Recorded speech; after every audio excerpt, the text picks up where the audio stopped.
from Mike Miley Stadium in Metairie. It's Crescent City Sports Prep Summer League action as this afternoon the River Ridge Patriots, based at John Curtis Christian, take on the Cretin Townsend Holmes St. Charles Catholic-based team. And a pleasant good afternoon to you, Ken Trehout, on a very warm afternoon here in Metairie, joined by the coach and the former Tulane star, Kenny Fursang. A couple of accomplished programs here and a couple of teams that have played very well in Crescent City Sports Prep Summer League play to this point. In Cretin Townsend Holmes at St. Charles Catholic with a 6-3 record right now and tied for fourth in the league, but only a game out of first. That's how close it is at the top. And, of course, the River Ridge Patriots, based at John Curtis Christian, with a record of 7-2, currently third, but really just percentage points out of first right now. Retief Oil of Jesuit is 6-1. Malcolm Dinas, Archbishop Rummel, 5-1-1. River Ridge, John Curtis is 7-2. Cretin Townsend Holmes of St. Charles Catholic, Peck Seafood and North Shore, both 6-3. Ponstein's Food Store at Holy Cross is 5-4, and the Mortgage Gumbo Titans of Lakeshore are 4-3. Those are the 7 teams above 500 right now. Kenny, a couple of terrific high school baseball programs here. Well, whenever these two teams meet, it's two great programs. St. Charles has been very dominant over the years with multiple runs at state championships and winning 2 of the last 3. And, of course, the Curtis baseball program just reloads every year. What's great about the summertime is that the boys come out and it's much more relaxed. Not that they're not trying to win. Everybody wants to win. But this is a chance to get better and to play better for next year. Well, this is all about development. That's why this league started, and it's been, for all intents and purposes, quite a success here in year one, and we're thrilled to be part of that. By the way, when you hear the noise in the background, it's not rain. That's the fans blowing here in the concourse area where the covered seating is, and they got those fans going as well. They should on this warm afternoon. Let's tell you about the weather, then we'll get you to the lineups. Right now we're talking about partly cloudy skies. The temperature is 93 degrees now. The relative humidity is only 46%, thankfully. The wind is out of the east-northeast at 9, so it's blowing out here. It'll help any balls hit in the air here this afternoon. Let's take a look at the starting lineups for this afternoon's game. First of all, for Cretin Townsend Holmes, based at St. Charles Catholic, 6-3, under the direction of Wayne Stein, wearing their yellow gold tops, blue numerals, gray pants, and the two-tone caps. Leading off at third base is Ian Arnett. Aiden Othman is at second base. Jackson Monica plays left. Braden Bertucci is the shortstop. Michael Hotard at first base. Braden Craigle is in right field. Hudson Heltz, the catcher. Brady St. Pierre pitching. And Brady Clement is in center field. It's Arnett, Audemont, and Monica, Bertucci, Hotard, and Craigle, Heltz, St. Pierre, and Clement for Cretin Townsend Holmes. For the John Curtis Christian-based River Ridge Patriots, 7-2 under the direction of Jeff Curtis. Leading off in playing left field is Dylan Gilbert. Jason Curtis is at second base. Dagan Bruno, the third baseman, the cleanup hitter. First baseman Andrew Martinez. The catcher is Tyler Mitchell with Bryce Hebert, the DH. Isaiah Spann is in right field. Xavier Brown is the shortstop. And in center field will be Nate Alario. It's Gilbert, Curtis, and Bruno. Martinez, Mitchell, and Hebert. Spann, Brown, and Alario. And on the mound for the River Ridge Patriots will be the left-hander, Cameron Romano. We'll let Kenny talk about him, what he's seeing in a moment. But so far on the year, Romano has pitched in 2 games. And he has no record, a 3.0 earned run average. 7 innings pitched thus far on the season, and Romano has given just 4 hits, 5 runs, only 3 earned. He's walked 4, struck out 11. So a strikeout pitcher, 11 punch-outs in 7 innings. Right, and he's going to have an average fastball, probably mid to upper 80s. He's going to throw a changeup and a curveball. And, has had trouble throwing some strikes sometime. He has 6 walks in his innings, but, hopefully he can settle down and get that ball over the plate. Left-handers usually have real good movement. That first pitch was an obvious one, where it started on the plate and broke off the plate. Off-speed pitch down and out for ball 1. We're underway at 128. Ian Arnett, 227 batter, no homers, 5 RBI, took a strike, and the count is even at 1-1. Interesting dynamic here at Mike Miley Stadium, if you're not familiar with it. Turf infield, grass outfield. 1-1. That's down, and the count goes to 2 balls and 1 strike. Should mention that some of the prime players for River Ridge are not here today, playing with an elite team as we speak. And that's happening on occasion. Not much, high and away. So now 3-1 to Arnett. So we won't see Michael O'Brien today, who's obviously terrific. Josh Eames, Austin Ackle, some terrific players. High and away, so a leadoff walk to Arnett. That's how this game starts. Ian trots to first. And now Aiden off the mound will bat. Everything's been away, so he got one called strike on the outside corner, and all the other 4 pitches have been up and away. So he's got to make a little adjustment in his release point. Altamont at 455, squares to bunt, took it high. So again, missing away, but also missing up a bit. No homers, 8 RBIs for Aiden on the year. Lefty-lefty matchup. Showed bunt on the first pitch. Third baseman cheats in, shows bunt again, and takes high again. So up has been the deal thus far. He's been up in the strike zone. He's got to make an adjustment. His target needs to be the catcher's left knee. And Coach Wayne Stein will play small ball. 2-0. That one is fastball inside, and it's 3-0. So right. Really struggling finding the plate right now. He's got to make some adjustment, and there's not much you can do as a coach except to try and encourage him and put the ball in play. Has to throw one on 3-0, and he does. 3-1. Altamont taking, as you might imagine. And so now does Wayne Stein go back to the bunt? I wouldn't be surprised. Like I said, he likes to play small ball, and he's going to score a run whenever he can. Swinging away and a swing and a miss. Good pitch. Full 3-2. Now we watch Arnett at first. What kind of read can he get against the left-handed pitcher? Well, the rule is you go on. If you're stealing, you're going on his first motion.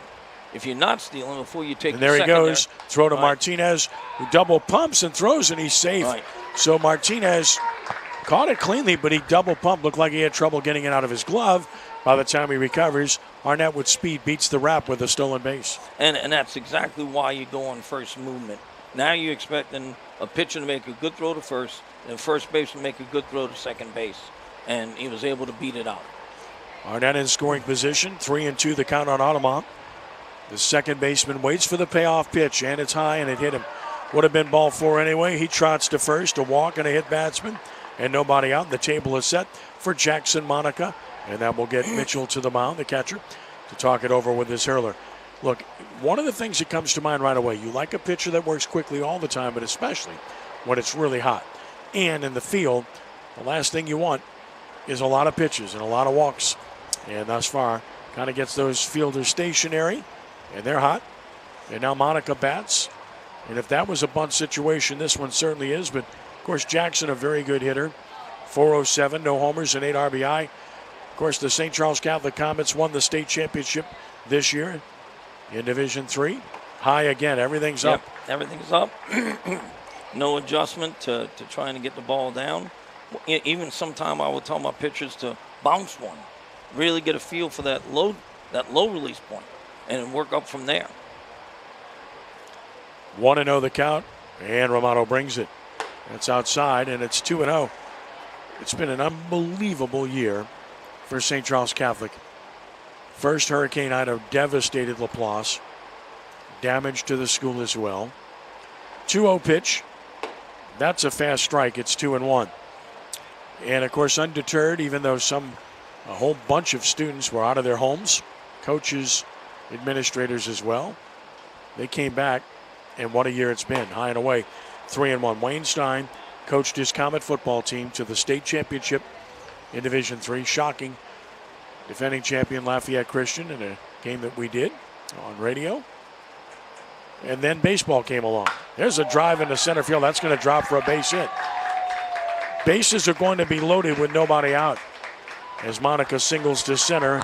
And now the table is really set for Braden Bertucci. And that's a good job of base running by Arnett. He didn't just immediately leave. He turned to see if the ball was going to fall, and then he left to keep from being doubled off in case it would have been caught. Jeff Curtis to the mound. Discussion ensues. Base runners go talk to their coach. And the bases will be loaded with nobody out for the cleanup hitter, Braden Bertucci. So in the baseball season, the Comets win it all in Division III. And what's unbelievable is the daily double performed by Wayne Stein, coaching both the football team and the baseball team to state championships in a season which was obviously incredibly challenging following the hurricane. And anyone that's in the river parishes knows how difficult and how bad it was in all of the river parishes. LaPlace certainly was kind of like ground zero.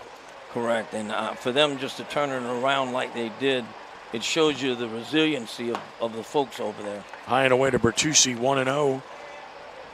Now, one was the last coach that coached football and baseball. Yeah, we've had that discussion. Here it comes, and there's a swing and a foul. Of course, J.T. Curtis did it. Right. And the Curtis family, I mean, we'll talk about John Curtis extensively. But J.T., Johnny, and Jeff have all won state championships in baseball at John Curtis Christian.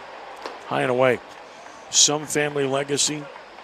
Amazing, right, to say the least. These two programs are just a pleasure to watch and to cover. 2-1 pitch. Smashed up the middle, a base hit. 1 run will score. And the back end runner stops at third. Bertucci drives in his 5th run of the year with a line drive single to center. And it's a 1-0 lead for Cretin Townsend Homes. Now what's happening, even though he's thrown a couple of strikes now, those strikes are still belt high. He's got to get down in the zone and work up. The batter is Hotard, and Michael takes a strike. Michael Hotard coming off of a brilliant prep season. Hotard at .615, no homers and 6 RBI. Terrific two-way player. High for a ball, 1-1. Brilliant pitcher, outstanding hitter. I nominated him for Amateur Athlete of the Month for the All-State Sugar Bowl last month. High and away, and it's 2-1 to Michael. That was a curveball that just didn't have any downward movement at all. Again, everything missing up. 2-1. Foul back. He had a rip. And it's even up at 2-2. So my 6th-hole hitter is hitting .615. Not bad. Shows you the talent on this squad. 2-2. Breaking ball down and out. So now it's full 3-2. And there's no room at the end. No, needs to put it in play here. Hopefully he'll get a ground ball and he'll turn 2 to get out of this. And he checked his swing. He went around. He's gone on strikes. Big strike out of Hotard for Romano, and that's out number 1. Swung at ball 4. And that will bring Brennan Craigle to the plate. Craigle at .333, no homers and 9 RBI. From the full windup, Romano delivers. High again. 1 ball and no strikes. You're right. That would have been ball 4 was up. Again, everything up. Right. But still has a chance to limit the damage. Smashed foul down the right field side. Bullpen is busy for River Ridge. 1-1 the count. Straight up defensively are the Patriots. And here is the 1-1 pitch. Smashed up the middle. Shortstop there. Second for 1. First for 2. Big double play ball. 6-3.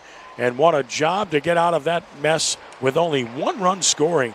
Right. Well, that's a huge double play there, Kenny. That's a great play. You know, the old cliche, double play is the pitcher's best friend, and just a great job at a shortstop, roaming to his left, catches it, takes 1 step, steps on the bag, and throws to first. Just a nice play, and what a way to get out of it for the Patriots. 1 run on 2 hits, no errors, and 2 stranded for Cretin Townsend Homes to take the early lead at 1-0, but that could have been a big inning.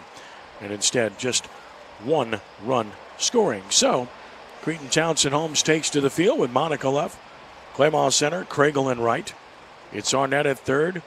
Bertucci is at short. Alemont at second. Hotard is at first with Heltz catching.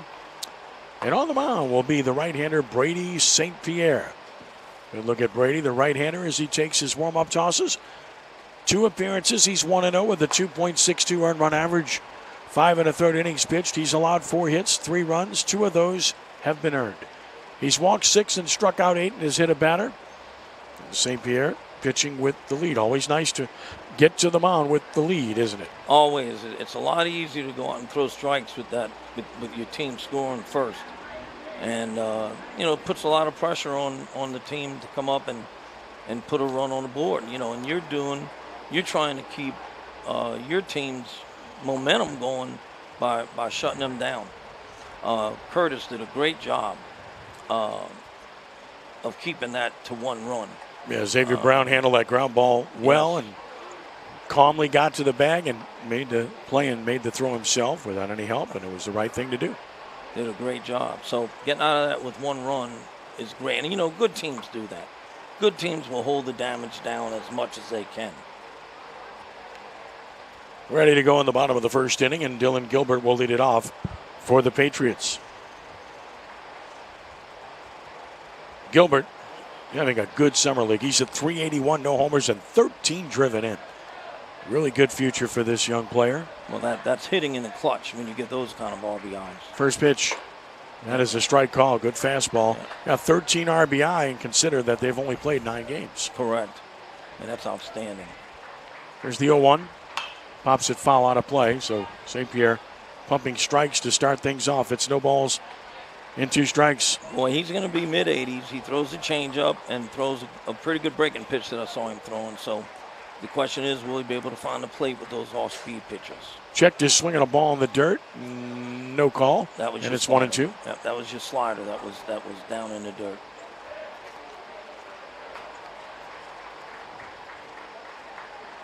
1-2. Just missed with the slider. Down and out. 2-2. Great location there, though. Great location. 2 balls and 2 strikes on Gilbert, and a fastball, and he didn't get the call. Wow. And it's full 3-2. Pretty good looking pitch outside edge. Heltz thought he had it.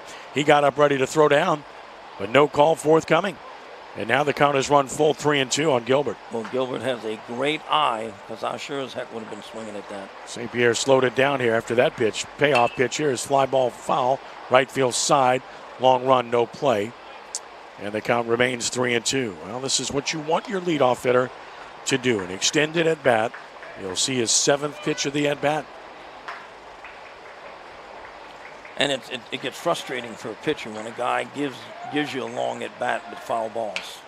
Jammed on that one, grounds at the 3rd. Arnett has it. Throw across. Got the speedy Gilbert for out number 1. Good pitch by St. Pierre. As we like to say, he got in his kitchen, right? Right. Got way in on his hands, got in his kitchen where he could not get an extension, and just made a great pitch. And the third baseman made a nice play on that to come up and make the play. Now Jason Curtis, part of the great legacy of this school and family. Second baseman at 333, no homers and RBI. Jason took it high. Wide open stance from Curtis. 1-0 pitch. Down again, 2-0. It's been remarkable watching the College World Series and seeing how many pitchers get behind counts. You know, it's tough to pitch out of 2-0 and 3-0 and 3-1 counts. When these batters know you have to come in, now it's 3-0. Curtis will take a pitch here. St. Pierre walked behind the mound. Been working quickly, which we said is the right prescription. But when you're not throwing strikes, you got to slow it down. He did, and he throws one, and it's 3-1. See how he gets the ball. He's ready to go right away. I love that. That's right. And here's the 3-1 pitch, and that is strike 2 called to the knees. Great spot. At knees on the outside part of the plate. It's full 3-2 on Curtis. Payoff pitch. Swung on and missed. Good pitch. Outer edge. Takes care of Jason Curtis for out number 2. Strikeout number 1 for St. Pierre. Nice pitch. Outside part of the plate. And he just swung over it. 2 gone for Dagan Bruno. Fine third baseman. Excellent prep season. 240 hitter, no homers, 3 driven in. And he took a strike. It's 0-1. That looked like a changeup or a breaking pitch. Dagan 2 sports star for John Curtis. 0-1. Swing and a miss. That fastball was by him. That was an upper 80s fastball right there. That was a great pitch. No balls and 2 strikes. Breaking ball got him. What a pitch. Nasty slider. Good inning pitch. is over. Nothing across. St. Pierre looking very sharp there in the first inning, Kenny. Threw very well. You know, he jumped ahead of the count on the first batter, got behind the count on the second batter and got out of it, and then just made 3 great pitches to the third hitter. Did a great job. That's what you want to do when your team goes ahead 1-0. Did a great job. You know, you were talking earlier about the great at-bats, and I was telling you before the game, watching the College World Series over the weekend, Texas A&M, at one point in their game, had 35 foul balls and had 26 of them with 2 strikes. So that is very frustrating as a pitcher to have hitters being able just to foul pitches off and stay alive and at bat. Frustrates you to no end if you're in the field and if you're the opposing pitcher, obviously. Well, and walks lead to errors. Walks lead Sure to errors because it puts your hitters back on their heels. Or even pitchers that take a lot of time between pitches. It puts your players back on their heels. So you wanna get the ball, go, not too fast, and you also want to be able to throw strikes, put the ball in play. And that way your guys, I love the line in Bull Durham when Kevin Costa tells the pitcher it's a democracy. We want everybody involved in this. Second inning begins. Hudson Heltz leads it off. He's at 409 with a homer and 5 driven in. Fine catcher for Cretin, Townsend, Holmes, and again high. 1-0 the count. Yes, it's much easier to bounce one and work up from there. That's a strike call. Good pitch. Got over the top of that one, and it's 1-1. And got on the inside part of the plate, too, instead of the outside part of the plate. Swinging a foul back. It's 1-2.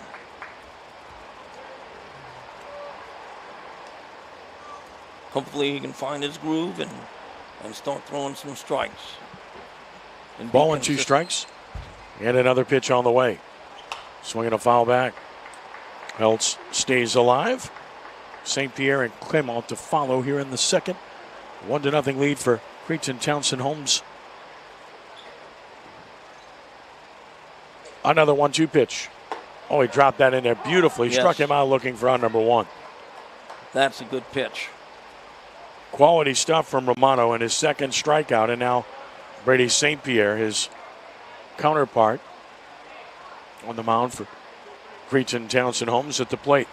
250 hitter, no homers, 2 driven in. Beautiful breaking ball for a strike call. Yes, nice pitch. Looks like he's going to that pitch a little bit more this inning. The 0-1. That's down for a ball, but that's a good sign when he's down. Clearly finding himself now, and it's 1-1. So important to get out of that first inning with only 1 run. That's exactly right. And, like I said, he found himself now. And, he's been around the plate now. Those first few batters in that first inning, he was all over the place. 1-1 pitch. Shops it foul at the plate. And it's 1 ball and 2 strikes on St. Pierre.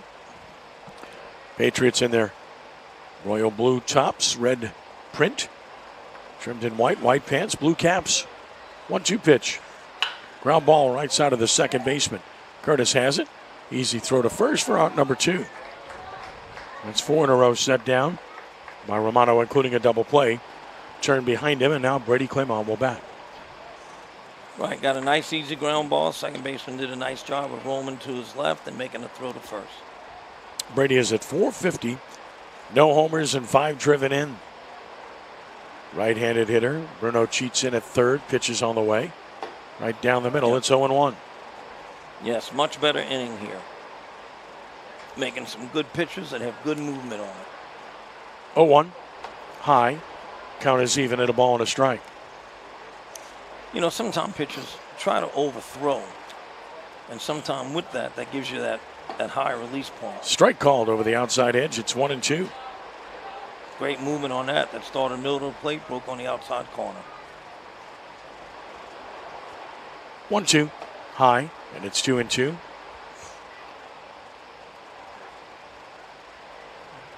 And whatever he throws here, he should be ready to throw that 3-2 if he doesn't get it. Swing a roller foul first base side off speed, and it holds at 2-2. That got in on him too. That left-handed slider is wicked to right-hand hitters when it gets in on your hands like that. Another high. Now it's full 3-2. Clement extends the at-bat. Payoff pitch.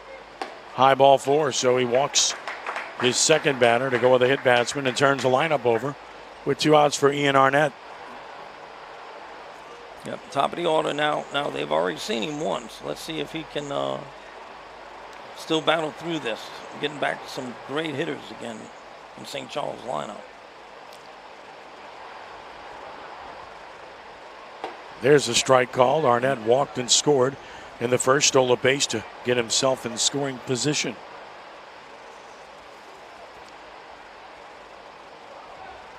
Runner bluffs, doesn't go. The pitch is a strike over the inside edge, and it's 0-2. Good pitch. Way ahead of the leadoff hitter here. Swing and a smash into right center is a base hit. Painting the gap. Can this runner score? He's going to come around third. They're going to send him. Here comes the throw, and it's going to be late. And the Cretin Townsend home Comets take a 2-0 lead. A big 2-out run scoring double for Ian Arnett. Well, that's an 0-2 pitch. The catcher was actually setting up in the left-handed batter's box. And he made a mistake out over the plate, and it was up in the zone. And he just went with it to right center field. Good piece of hitting, and just made a mistake on a pitch. Now runner in scoring position, still with 2 outs. Audemont takes a strike called. Aiden hit by a pitch his first time.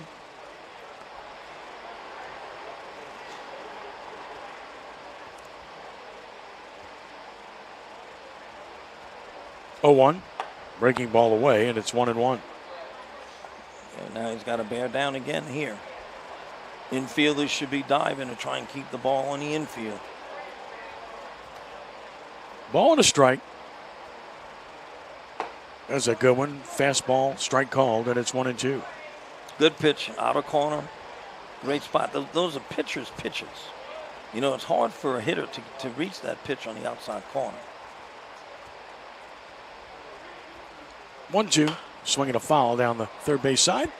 Now, he did there what you got to do. You got to wait on that outside pitch and let it. You always hear coaches say, let it travel.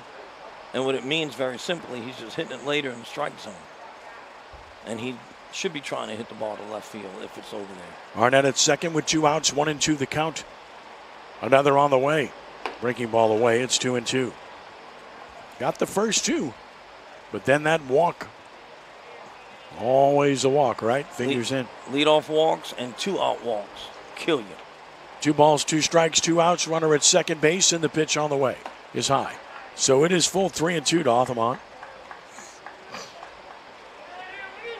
And of course, it makes you throw more pitches.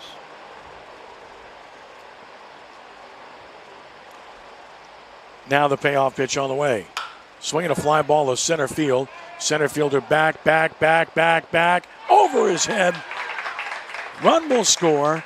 Rounding second, heading for third, Audemont. He's got a triple, and it's a 3-0 game. We said the wind was blowing out a little bit. That ball carried very well, Kenny. Yes, it did. I thought he had a beat on it, and it just kept drifting, and got over his head.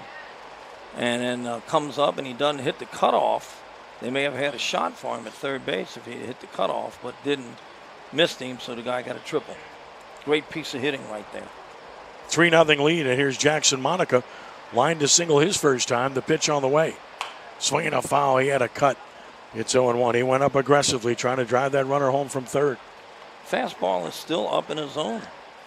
Got to get that pitch down.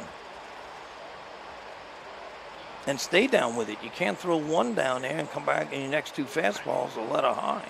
0-1. That's high again, 1-1. 3-0 Cretin Townsend Homes here in the top of the second inning. That's high, and it is now 2-1. Make an adjustment. Put the ball in play. 2-1, high and away, so everything up still. And it's 3 balls and a strike. Favorable hitting count for Monica. Absolutely. I mean, a great legacy name here at St. Charles Catholic. Ty Monica, of course, a legacy at the school and coaching. Into sports, of course, Nick Monica coaching at Archbishop Rummel. Frank Monica, the patriarch, one of the greatest coaches we've ever seen on the high school level in football. But Frank Monica was a good baseball coach, too. Correct. Very good. Correct, yeah. He was coaching baseball way back when. Good coach. A lot of good football coaches were good baseball coaches. High and away, ball 4. Runner for the plate. He will score. It's a wild pitch, and scoring is Audemont. Good read as he raced home and scored to make it a 4-0 game on the wild pitch and the walk issued. So now 3 walks and a hit batsman. The struggles continue for Romano. And he's had 60 pitches already when we have 2 outs in the second inning. And here's Braden Bertucci, who lined an RBI single his first time. Stretch pitch.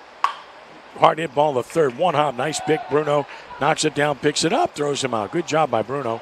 Nice play. A hard hit ball to throw out Bertucci, but damage done. As in the inning, 3 runs cross the plate. It happens on 2 hits with no errors and a runner stranded. That's 3 left now for Cretin, Townsend, Holmes. But we go to the bottom of the second, and it's Cretin, Townsend, Holmes 4, River Ridge Patriots nothing. Nice play by the third baseman. He didn't catch it cleanly, but he stayed in front of it, stopped it, and had time to pick it up and throw the runner out. Great job. And it's, as a pitcher, it's disappointing for Romano to go out and do a great job on the first 2 batters and it just lose it again. And sometimes pitchers fall into that, where all you're doing the whole game is just trying to make corrections. And that's when you really have to be able to pitch well and learn how to pitch and throw other pitchers over the plate. So, and then some days you just go out and you have a bad outing. That happens to all of them, to all of us. So, let's hope he can regroup, and if he goes back on the mound, finish up a little bit better. He's at 61 pitches. I don't know how much longer coach would want him to go.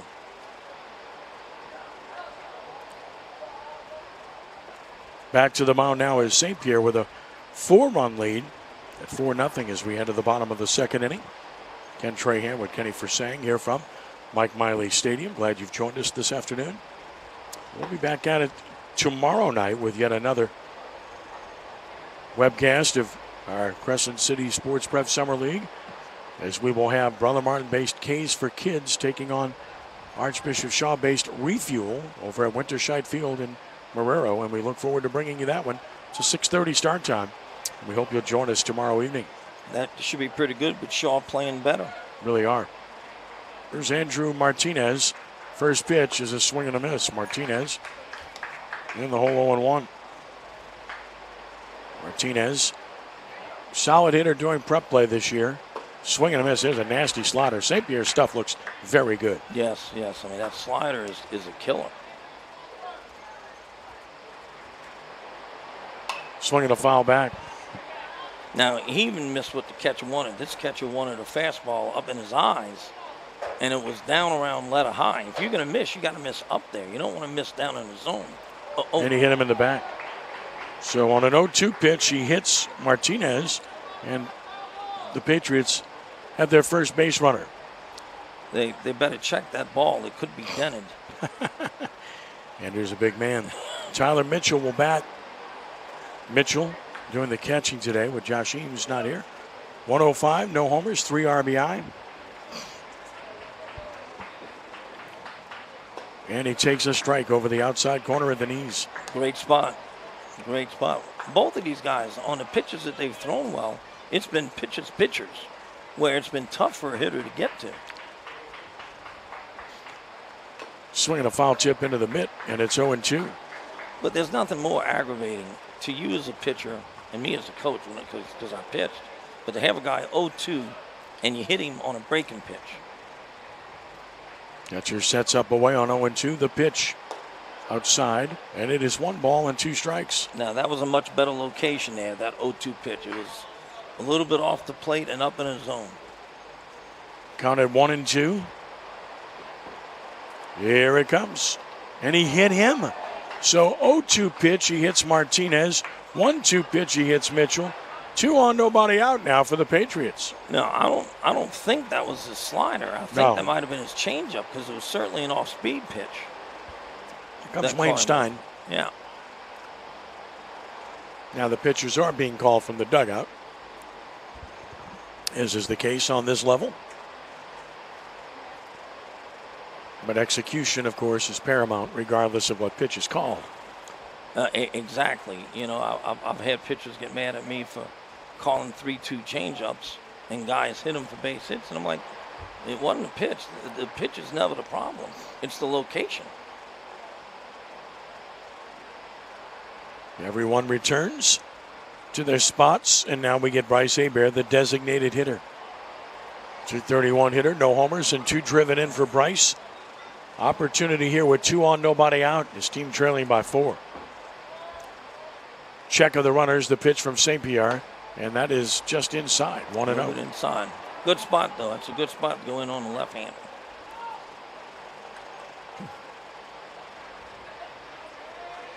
Let's see if they can overcome 2 0-2 hit batters.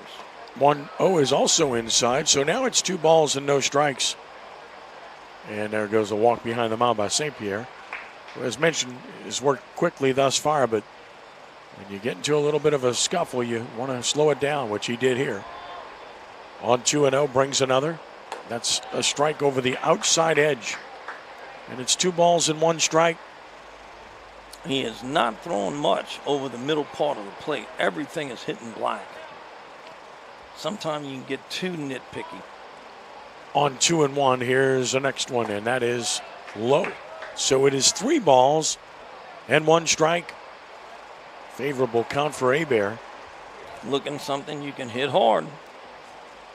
You don't want to chase a pitcher's pitch here. Pick out a spot in one location and 1 pitch to drive.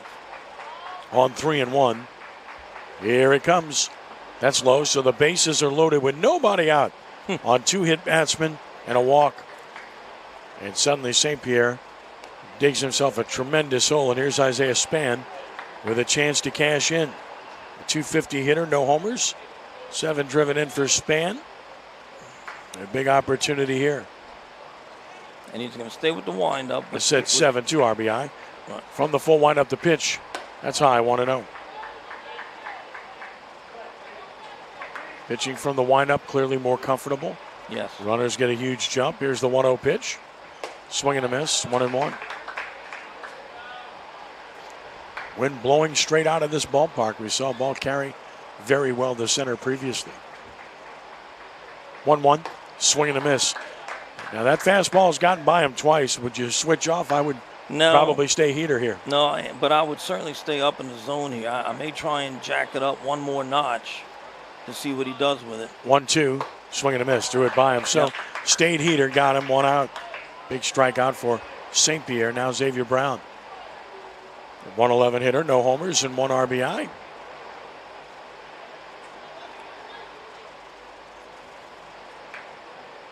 As Brown steps to the plate, he's 1 for 9 on the season from the full windup the pitch. That's a heater, I guess high, 1-0. Oh, since he walked that last batter, he has just stayed straight. I'm coming at you. You're going to have to beat me with my fastball. Well, he's also pitching to the lower quadrant of the order, too. That one's low, so now he's 2-0. Right. So much different when you're ahead in the count as compared to being behind. 2 balls and no strikes, stating the obvious. Right, I mean, it's just... Here it comes. Call that low, and it's 3-0, so close pitch, but no call. And now threatens to walk in a run. Brown will take a pitch, if not 2 here. On 3-0, here it is. And that's right down central, 3-1. You got to throw 2 more right there. You got a 4-run lead. St. Pierre waiting to pitch. Brown back in, deep in the box, 3-1 pitch. And he walked him, and it's 4-1. Bases loaded walk to Brown.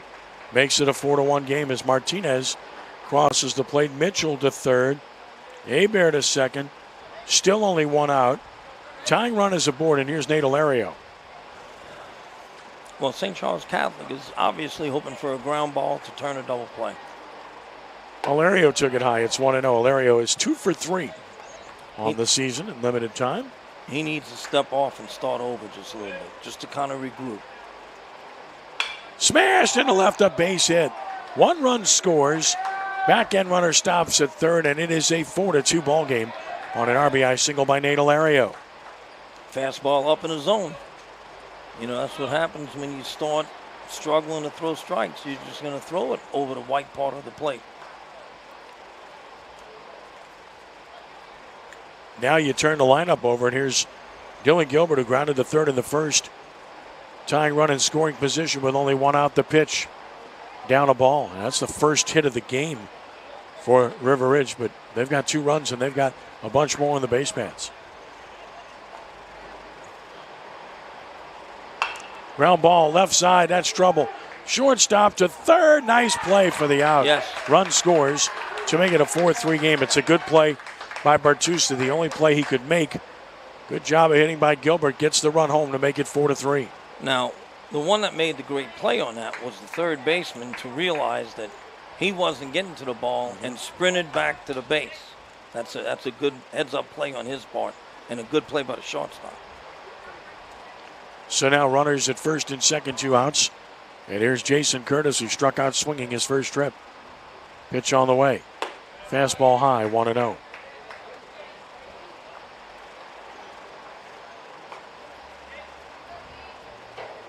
It's hot out there, so could be getting tired. Not really certain. Great base hit left field.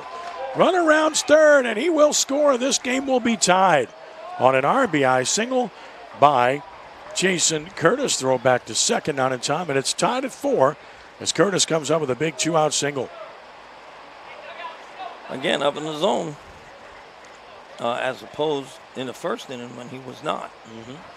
So, good hitters love that ball, belt high, chest high. Nobody in the bullpen.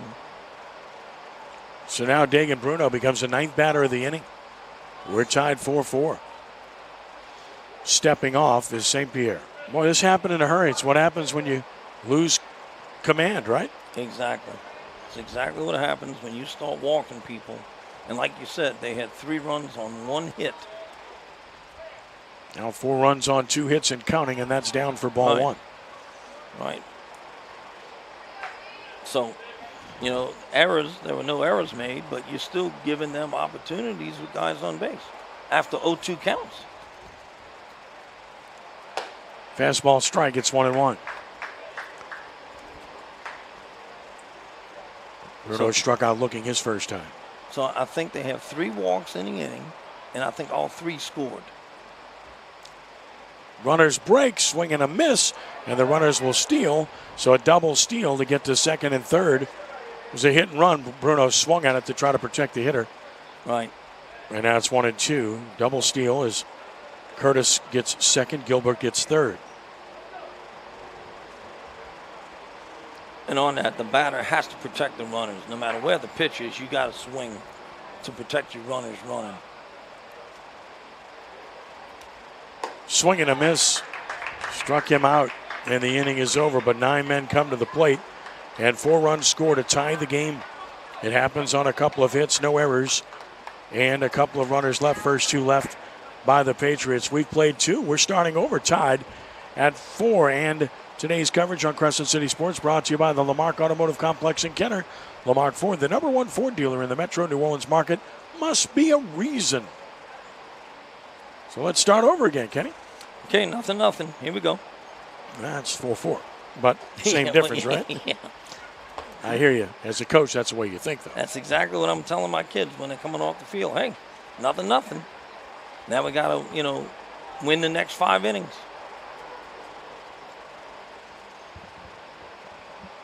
So pretty impressive. Looks like we'll get a new pitcher here for the Patriots. That's going to be Alex Lagasse, who's going to come on. So Lagasse takes over for Romano, who went 2 innings.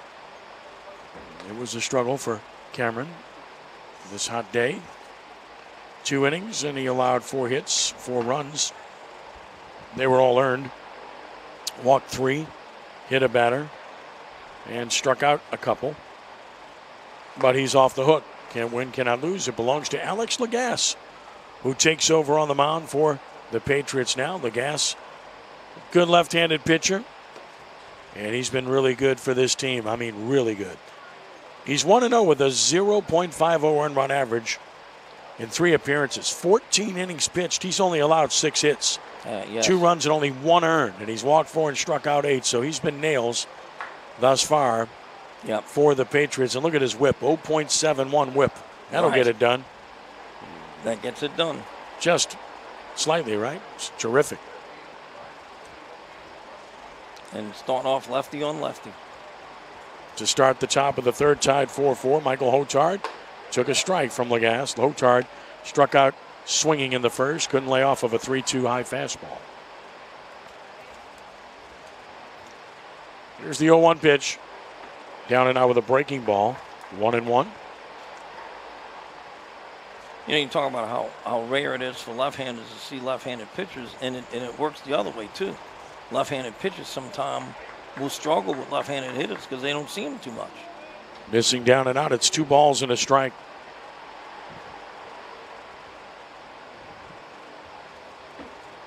And he took it down and out, 3-1. Another off-speed pitch. So 3 balls and a strike to Michael Michoud. And Lagasse brings it. Ground ball to second. Curtis gobbles it up. He throws him out for out number 1. I like Michoud hustling hard down the line. Yes. Love seeing that as a coach, don't you? Love seeing him running hard. I get so aggravated when guys don't run balls out, or, you know, I'm just coaching an 11 and under team right now, and, you know, they watch too much TV of guys not hustling down the line when they hit a lazy fly ball, and guys drop the ball, and instead of being on second, they're on first. So great effort right there going down the line. There's Brandon Craigle grounded into that 6-3 double play his first time, just missing away. And down is Lagasse, 1-0. You know, I find that all the time with St. Charles Catholic. I mean, they are always doing little things to make their teams better. Has a drive to right down the line. Right fielder toward the line, and he will get there and cut it off. It's a base hit. So it drops in for Craigle. Span had to hustle over there to cut that ball off. That's a 1-out single here for Brandon Craigle. Wasn't a bad pitch. It, again, though, was up in the zone, and he was able to turn on it. Looked like something off speed. So that's hit number 5 for Cretin, Townsend, Holmes. And here's Hudson Heltz. Struck out looking back in the second.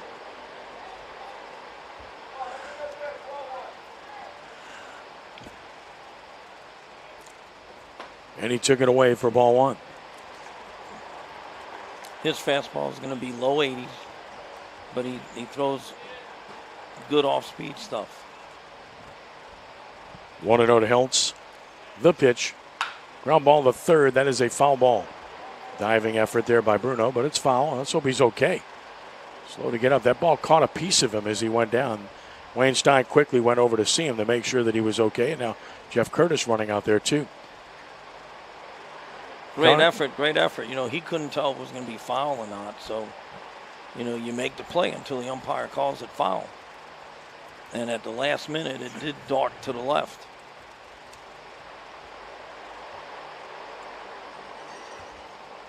Ball on a strike. Bruno's tough, and he'll tough it out. Yes. Yeah, I mean, he's hanging in there.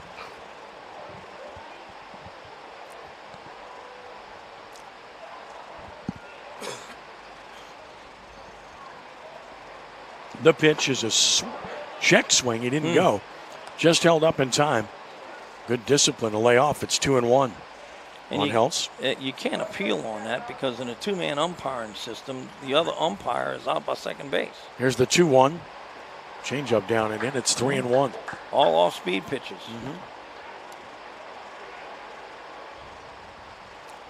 So 3 balls and a strike. Runner first and 1 out. And now the 3-1. And that is a strike called. It's full 3-2. Good fastball outside part of the plate. Let's see if Wayne Stein elects to start the runner on 3-2 with 1 out. Yep, should be interesting. Not going. Ground ball is short. Third baseman cuts it off, flips to second. So Bruno went a long way to cut in front of Brown. And he had the shovel play to second for the force play. That's a nice play. You know, the third basemen are taught any ball they can get to their left like that, they go get it. Because it's a shorter distance. It's a shorter distance, exactly. That, and I don't know if the shortstop would have had the runner at first. So yeah, it takes one more hop. That's going to be a close play for sure. Here is Brady St. Pierre. Grounded to second in the second inning. The pitch. As a fly ball hit pretty well to center field. Center fielder was shallow. He'll never get that. That ball's gone on the wall, and that's going to put the go-ahead run at the plate. And it's a 5-4 game. As scoring on the play is Heltz all the way from first on a 2-out RBI double. He's surprised at how shallow the center fielder was. Shallow, and when the ball was hit, his first step was in. As an outfielder, that first step has got to be back. He wouldn't have gotten it anyway. No. But with 2 outs and a runner at first, well, you got to make them. Got to make them hit it over your head, not allow that to occur, right? Right, exactly. And you know, you're looking to tell him, hey, no doubles, don't let anything get over your head, and he was very shallow. Strike called. It's 0-1 to Claymore, who walked and scored back in the third. So Cretin, Townsend, Holmes back on top, 5-4. Ground ball right at the plate, foul. It's 0-2.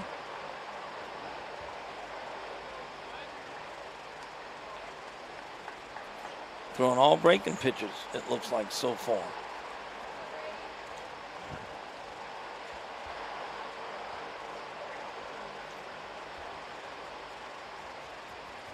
No balls, 2 strikes, and here's another in the dirt. Nice block by Mitchell.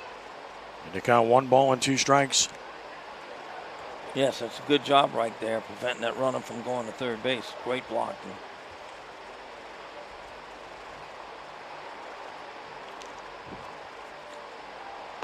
Breaking ball sits high, so now it's even at 2-2.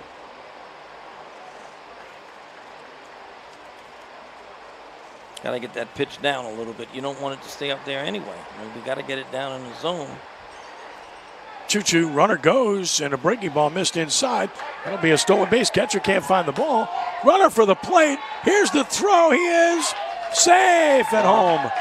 What base running here by the base runner who just decided he was going to just keep coming on that one off of the wild pitch. And home he comes all the way from second, and it's a 6-4 ball game. Well, you know, we can't hear up here in the press box, but somebody should have been yelling to the catcher where the ball is. Yeah. And he's searching for it. The runner actually rounded third, stopped, and saw that the catcher was just going after the ball, and was able to sneak in for the second run this inning. Strike 3 call. Ooh. So gone on strikes is Claymont. Inning is over. 2 runs across the plate on a couple of hits. No errors, nobody left. Bottom of the third coming. It is now Cretin, Townsend, Holmes 6, and the River Ridge Patriots 4. So a little help would help there, but that's really good base running. And it's great base running. That's the kind of things that Coach Stein does at St. Charles Catholic. They do the little things very well. You know, hustling out ground balls. You know, the guy going to third base just now could have been jogging into third base, but he was running full speed, and when a catcher couldn't find the ball, he took advantage of it and took home plate. Great base running.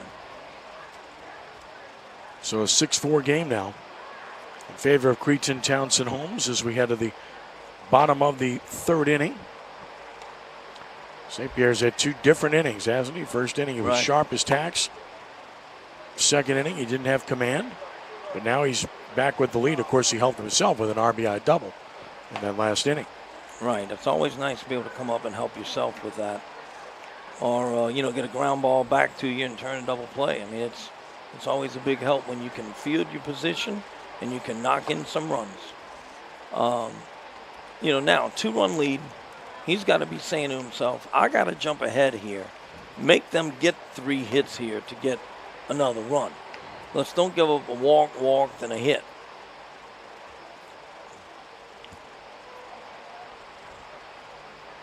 So 6-4 game. And he is sitting at 51 pitches. Which is quite a few through 2 innings. Yes. First pitch here to Martinez, down and in, back to the screen. It's 1-0. Martinez started that 4-run second when he was hit by a pitch on an 0-2 pitch. Came around to score. On a curveball. That just tears you up as a pitcher. I mean, if you want to send a message and try and go inside to a hitter, I understand that. But 0-2, you hit somebody with a curveball.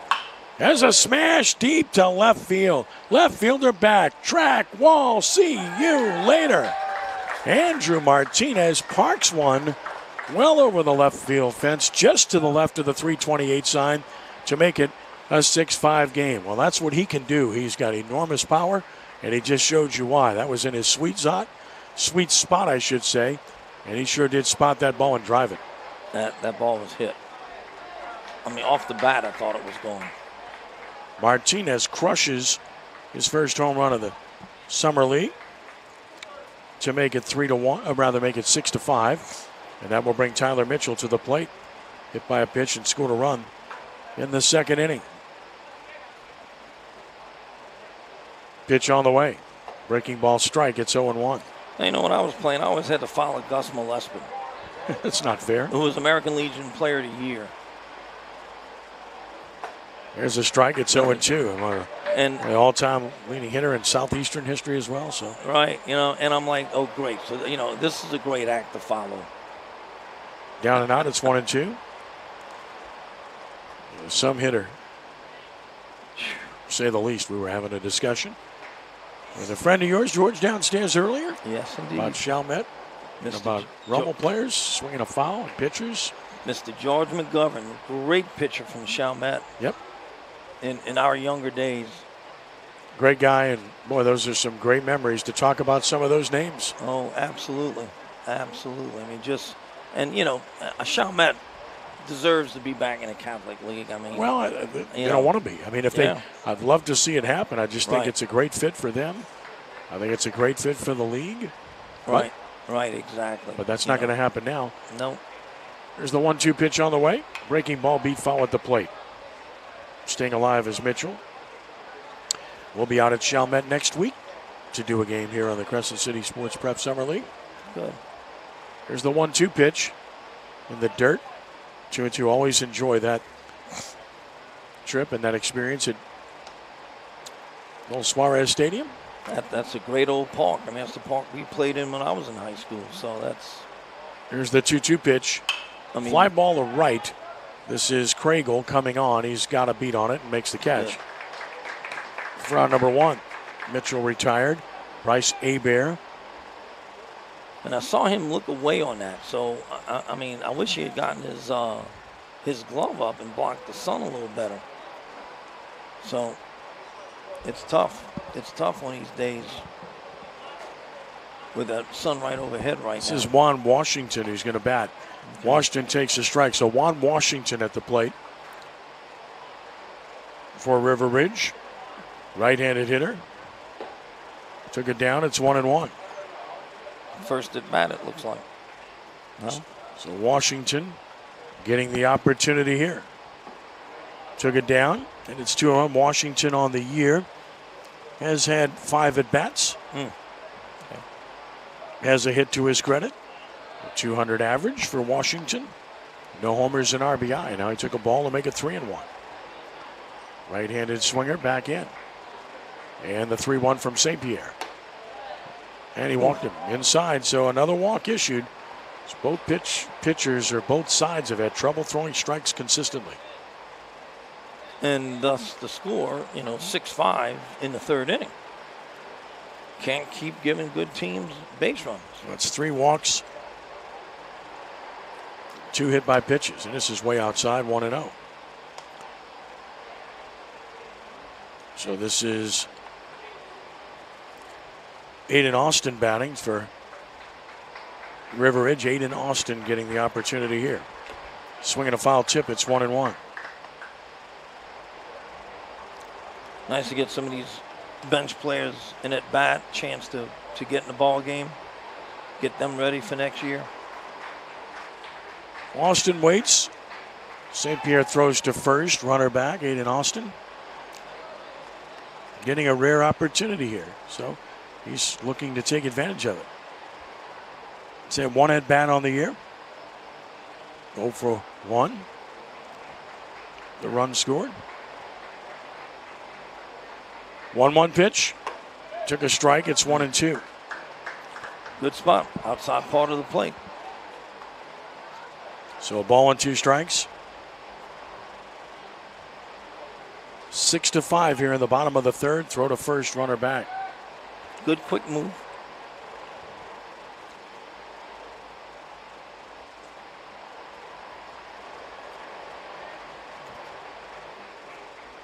Swing and a miss through the fastball by him for out number 2. So 2 gone in the inning, and now we'll get Colston Martinez, who's going to bat. So Martinez will get his first opportunity. Pitching change. As Wayne Stein heads to the mound. And we will have a change.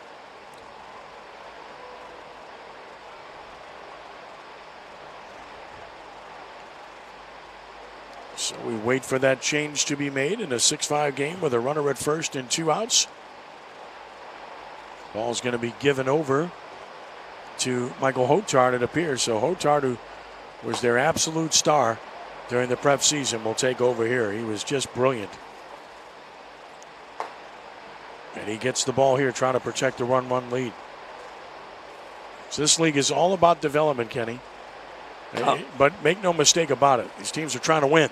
No question about it. I think it is the perfect combination, you know, where you're still competing like you would be if you were playing Legion, and yet it's the perfect opportunity for you as the coach to give some of your young guys a chance to get some innings on the mound, to get some swings, to work on some of the stuff that you work on at practice and game situations. Can't beat it. I think what y'all are doing is great. You know, for the kids, you know, and it's Legion for a long time was a great place to play, probably up through the early 2000s. But what has happened with Legion over the last couple of years is it just has become a burden for some of these coaches to go coach in it and for players to play in it. And you know, Legion has not changed with the times that much, and I think it's hurt them. It's a wonderful institution. Right. I, for one, hope it survives. I really do. We did a Legion game on Crescent City Sports 2 weeks ago. Right. Where we did Gibbs Construction against St. Augustine. We also covered a Retief Oil Legion game, the only one they've played. So Hotard takes over on the mound on the year. Hotard is 1-0 with a 1.40 earned run average, 5 innings pitched. 3 hits, 2 runs, 1 earned. He's walked no one, struck out 5. Delivers down and in, ball 1. To Colston Martinez, getting his first at bat of the game. Another tall left-hander for St. Charles. Swinging a foul back. It's 1-1. He's going to be mid-80s with changeup and curveball. He was their ace during the high school season, just terrific. Colston Martinez has had 1 at bat. 0 for 1, getting an opportunity here. Again, they're missing a few players today, are the Patriots, as we alluded to earlier. Swing and a miss, good change up there. That's a great change. Well, that's an eliminator there. When you come back with that pitch and you can't read it, you're going to be way out in front, which was the case. And it's 1-2. Great pitch. Here it comes. Hard hit ball, base hit. Came back with a fastball, and Martinez rips it to left. That's impressive. So it's 2 on, 2 outs. And a great chance for Nate Alario, who lined a single and drove in a run his first time. Well, that was a great job of hitting. You're still ahead as a pitcher, 1-2, and he just caught too much of the plate with that pitch. You know, you're still ahead. Let's try and get him to hit a pitcher's pitch here. So 2 on, 2 outs. Hotard ready, Hotard pitching. That's a changeup down. It's 1-0. Key to that changeup is to make it look like the fastball. And coming in as big as a basketball, and guys just can't stay off of it. There's the 1-0 pitch. Fly ball center field. Center fielder has to go back, and he caught it. Claymont ran it down. It didn't look like he got a good read. He took a step in. Ball's carrying terrific this afternoon, but Claymont used his speed to track that down and end the threat with a run in the inning on a couple of hits. 2 men stranded. They've left 4. We've played 3, and it's 6-5. Well, we've seen that first step be wrong a few times, and the ball is really carrying this afternoon. Right. I mean, you think he would have learned from the center fielder for Curtis. But, you know, he ran back, and at first he was kind of coasting after it. I didn't think it was hit that well, and, of course, the wind just kept carrying it. and he finally had to turn on the jets to get there. So, nice catch. But, either play 3 or 4 steps deeper or, expect everything to be going over your head to center field. And again, that's the hardest play for a center fielder to read. I'm surprised we've had so many line drives hit like that to center field. But that's the hardest pitch for that center fielder to read, the hardest hit, that one right at him. And your first instincts are always to come up, but your first step really should be back. It's always easier to come up on a ball. But bottom line is he chased it down and got the out. So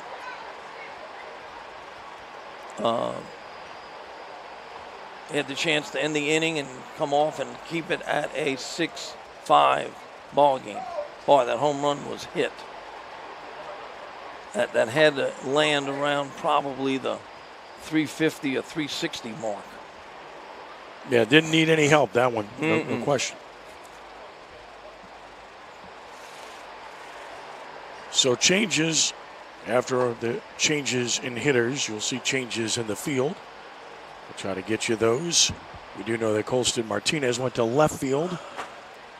And we'll try to spot the others for you as well as we go to the 4th of a 6-5 ball game. Cretin, Townsend, Holmes on top. Ken Trahan with Kenny Forsang. Xavier Brown still at shortstop. So here is Ian Arnett to lead it off. The leadoff hitter has walked, stolen a base, scored a run, and he's doubled home a run, scored another run. And took it just down for a ball. Good spot, though. I mean, that's a good location there. He just missed with that pitch. Here's the 1-0 pitch. Same location, just missing down and in, 2-0. Arnett, I like to say a good eye, 2 good eyes to follow those pitches just off the plate. This one misses in again and down, 3-0. So 3 similar pitches and 3 similar results. 3 balls and no strikes on Arnett. And another. That's right down the middle. It's 3-1. Now you got to throw 2 more right there. Put the ball in play. 3-1. Chopped to short.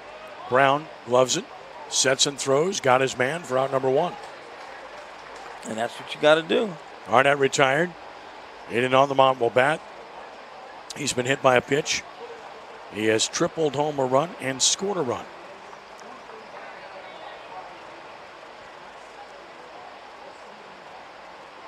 I always point out the little nuances. The catcher, Mitchell, running toward first base to try to back up there. Catcher's job is so taxing. Pitch on the way.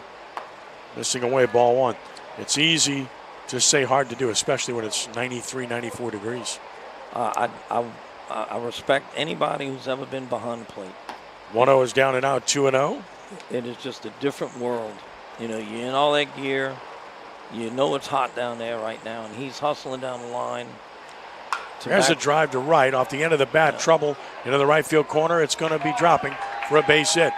Big turn at first and holding on there with a 1-out single is on the mound. He's 2 for 2 with a perfect day going and have been hit by a pitch as well. On base all 3 times and now 7 hits in the game. And we want to remind you that our coverage here on Crescent City Sports is brought to you by Ochsner Sports Medicine Institute. Get the same sports medicine care the pros receive with minimally invasive treatments and quicker recovery times. Visit ochsner.org/sportsmed to learn more or schedule an appointment near you. There's Jackson Monica, who singled and walked as he bats here in the top of the 4th inning. The pitch, and that is a strike called. It's 0-1.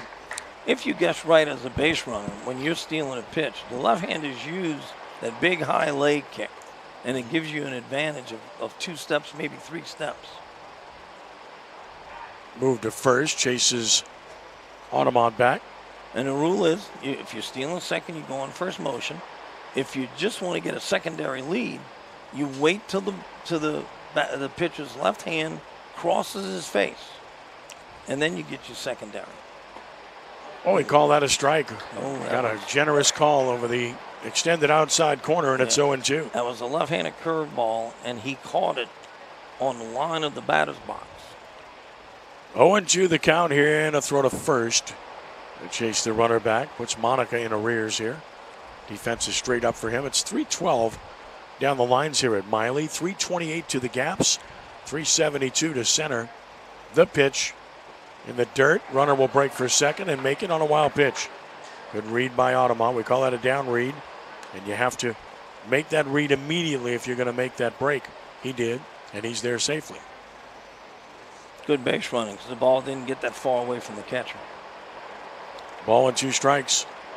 There's Lagasse in relief of Romano Works and pitches. Runner goes, swinging a fly ball toward center field. Center fielder there for the catch. Should be a double play, and it is. A line drive double play. 8-4 put out, and the second double play turned by the Patriots in the game. Just hitting in bad luck there as they played hit and run. Right, that's the breaks of the game. You know, the guy hits the ball very well. The guy would have had third base stolen. I was going to say that's not a hit and run. He's running, trying to steal third, and the hitter, of course, with 2 strikes, gets a fastball over the heart of the plate. He hits the ball on the screws. Right. Can't hit it any better than that. And of course, the guy stealing on the play is touching third base, so there's no way he's getting back on a line drive to center field like that. No question. So through 4, it's 6-5. Comments on top here. And Hotar will go back to the mound here in the 5th inning. So that's the first time today that the Comets have not scored a run in an inning. Took a double play to get it. That's, as I mentioned, 2 double plays turned for the Patriots in this game.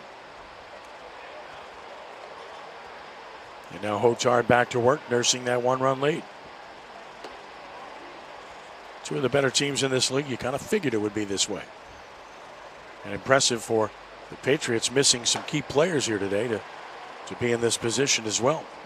Well, all River Ridge does is reload every year. I mean, they have talent. I mean, both these programs, all these programs always do is they reload. I've never seen such great athletes at a small school like St. Charles Catholic has.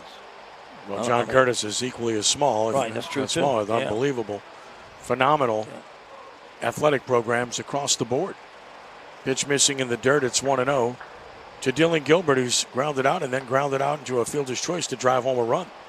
You know, you'd like to say one year that, they won't be as good this year. Well, they always are. 2-0. Well, the numbers reflect that. St. Charles Catholic has won 2 of the last 3 state championships. There's a strike called. It's 2-1. Contested in baseball at their level, and they've been a runner-up in the state 7 times. That's a strike from Hotar, and it's 2-2. I mean, they lost 7 straight state championship games before they finally broke through and won it in 2019, and now they've won 2. Ground ball is short. Gobbled up. Throw to first in time. Bertucci. No. Called him safe. Wow. Beat the wrap. What great speed exhibited by Gilbert. That's terrific speed. I mean, that's a routine play. And it's made the way you need to make it. But he beats it. That's tremendous speed by Gilbert. Yeah. Like we were saying earlier, just not quitting. I'm going to go full speed. Yeah, that's right. Wayne Stein to the mound with a tying run on with nobody out. An outstanding speed, and he might want to run. Jason Curtis will bat. Curtis is struck out, and he singled home a run. Good hitter. Hotar's changeup is outstanding. I mean, I'm really, really impressed with that pitch he throws. Here's Jason Curtis.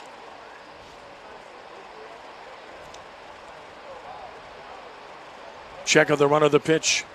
That bounced past the catcher, a wild pitch. Runner to second with nobody out. That's the tying run. And a 1-0 count on Jason Curtis. No real chance for Heltz there to do much with that pitch. No, I mean, that almost hit the hitter. I'm surprised it didn't. Now the 1-0 is high, and it's 2-0. So 2 balls and no strikes.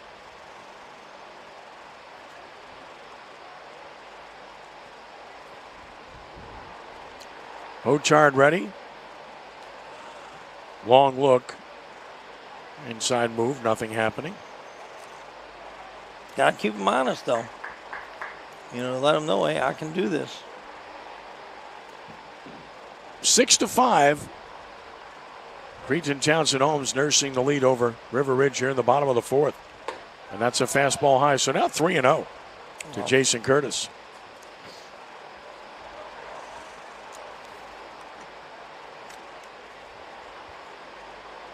Got to throw 3 in a row, same spot now.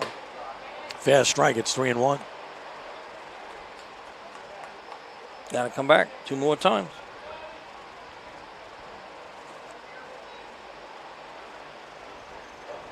Here's the 3-1 pitch. That's a strike, and it's full 3-2.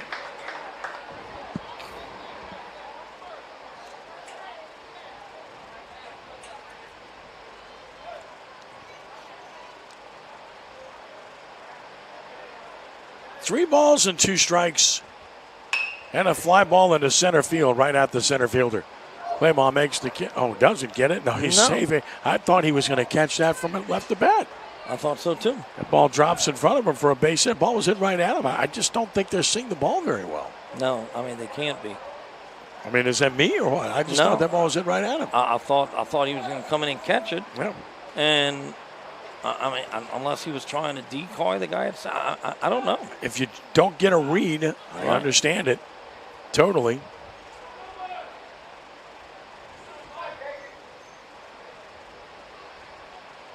Runners at the corners, nobody out, and it's down for a ball to Dagan Bruno with a big chance here to tie it or even put his team ahead.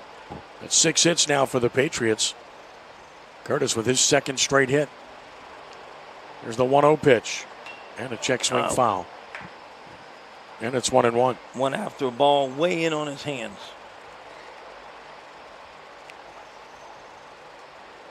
But I thought that ball should have been caught just now. It landed about 15 feet in front of him.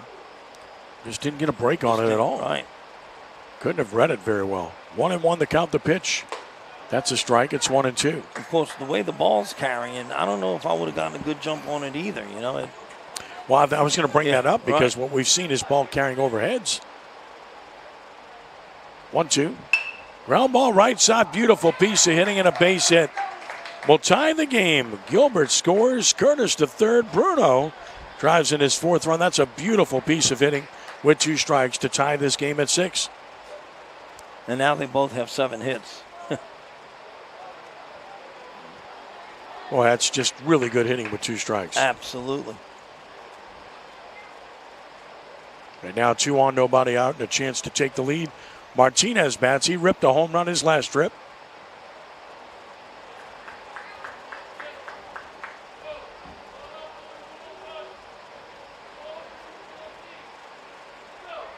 Here's Martinez with a chance to put the Patriots on top for the first time. Stretch Hotard pitch on the way, and that's in the dirt, 1-0. Good block.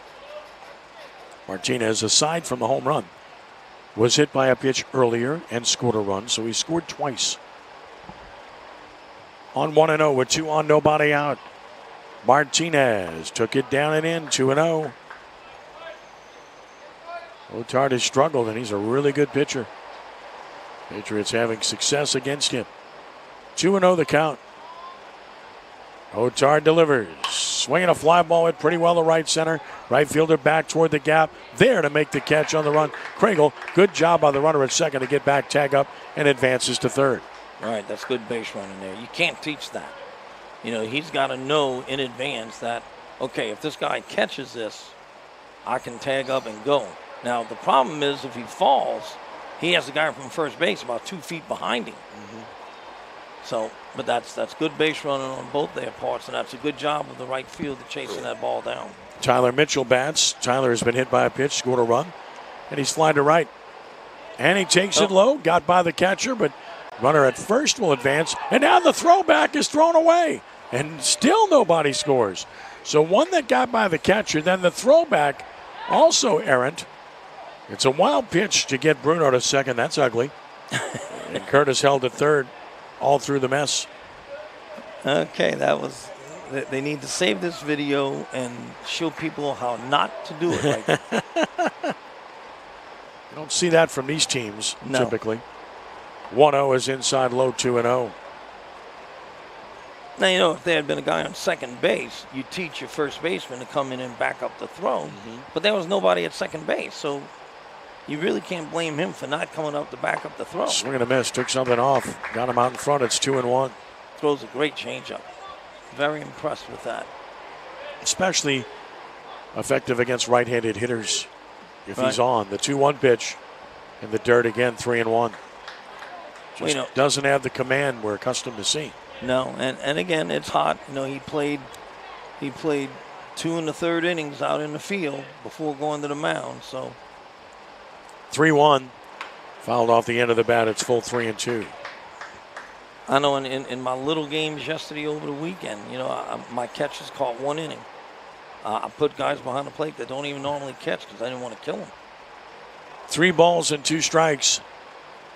And here's the payoff. Swing and a miss. He got him, stayed with it. And that ball dropped out of the zone, and Mitchell doesn't get it. 2 outs. I mean, it looked like he threw a 2-0 changeup, and it looked like, you know, he went after a 3-2 changeup and threw it. So, I mean, that's good pitching there. You know, Bryce Hebert will come back in at bad memory. Started the game, walked and scored. Pinch hit for him, but now he's back in there. This is Summer League, right? So here's Hebert. And he takes the ball. It's 1-0.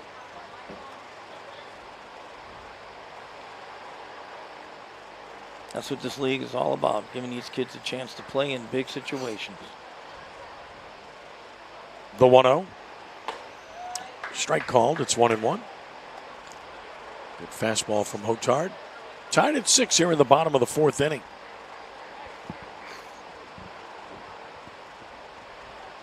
One. Missed away. It's 2-1. He's approaching 40 pitches right now. He's at 36. The 2-1. High, 3-1. Yeah, just not as sharp as we've seen him. He's been really good all year long. 3 balls and a strike. Remember, Hotard had not walked anyone at all coming in to this game. The 3-1. Still hasn't. Ground ball to second should get him out of the inning. Automont to first, inning over. But the tying run crosses the plate on 3 hits. No errors, 2 left. That's 2 left in the last 3 innings each for the Patriots. They've stranded 6, and we go to the 5th, and we're starting over yet again. We're tied 6-6. And why not? By the way, our coverage on Crescent City Sports is brought to you by Gibbs Construction, a leader in the construction industry in Louisiana and the Gulf Coast for more than 45 years, transforming dreams, visions, and plans into reality. Gibbs Construction. You know, it shows you, you know, the hustle going down the line on the ground ball to short, and that winds up being the tying run. It does indeed.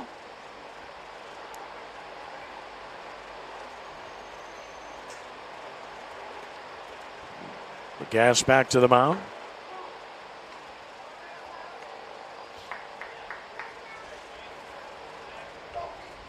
He throws a lot of off-speed pitches, and has been keeping Cretin Holmes been keeping them off balance.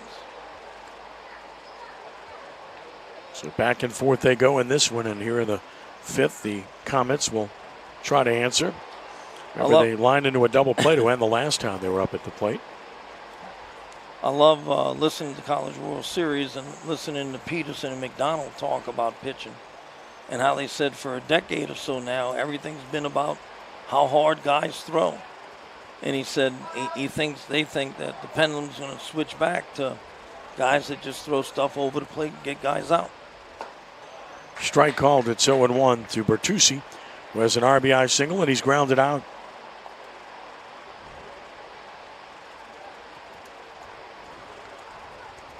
The pitch. Nice breaking ball. Strike called. It's 0-2. Good pitch.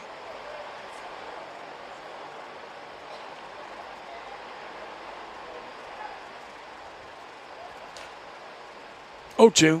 Missing outside. It's 1-2. Catcher does a great job of moving back there, giving him a target. well-coached teams. 1-2. Grounded up the middle is short and can't handle it. That'll be an error. So the first man reaches, leadoff man on when the error made. And a chance here to take advantage. Bruno couldn't handle that one cleanly. You know, most infielders field the ball out in front of him. He was roaming to his left, and I think he allowed the ball to get under him a little bit, and he couldn't handle it underneath him as opposed to catching everything out in front. Otard bats. First error of the game on either side. Throw to first, runner back. Again, people have moved around in the field for the Patriots. Hebert's playing third now. Bruno's at short. That's a ball. 1-0. Now Wayne Stein's coming in. I'm not sure what he's asking about here. Asking a home plate umpire about something. I'm not sure what. But you can see he was asking a question. Yeah, don't know about what. Unless it was asking about a balk, perhaps. Maybe he wasn't pausing. Right, that's that's my thinking. Right. Strike call, and he's still staring out there at him. 1-1 the count. Right. So let's watch this stretch position and see what you can decipher here. Bertuzzi at first. Yeah, he paused. It's pretty quick. There's a hard hit ball to third. Nice pick, Hebert. Second for one. No chance at first. Second baseman was cheating toward the hole, so he had a long way to go to get there. But he did, and that's a good play on both ends for out number one.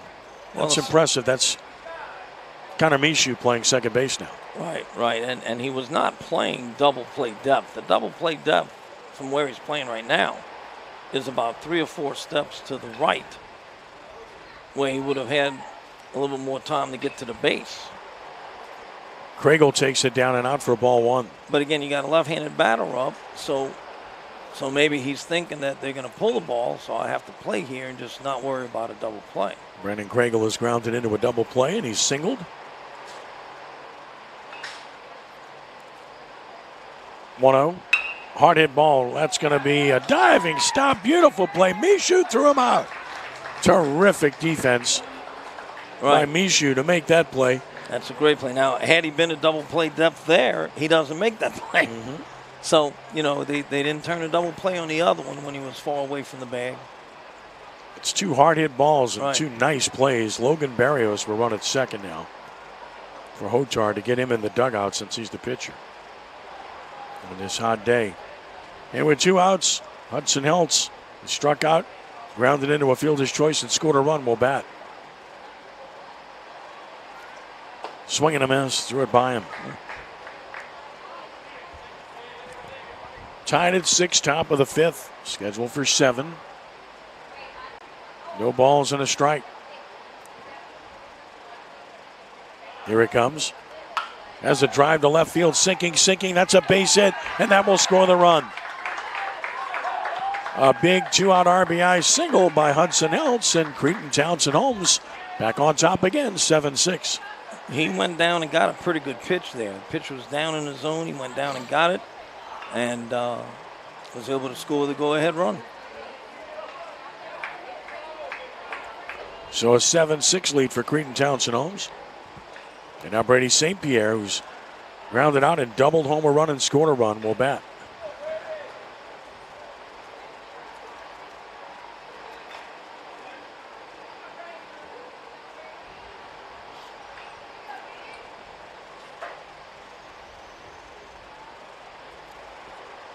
Stands in right side. Runner leads first. Pitch down in, a nice block by the catcher. Great job. Great job right there.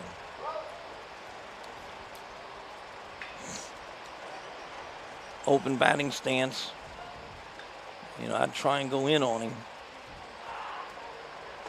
Missing in again, it's 2-0. Breaking pitch. St. Pierre trying to do some more damage here with 2 outs.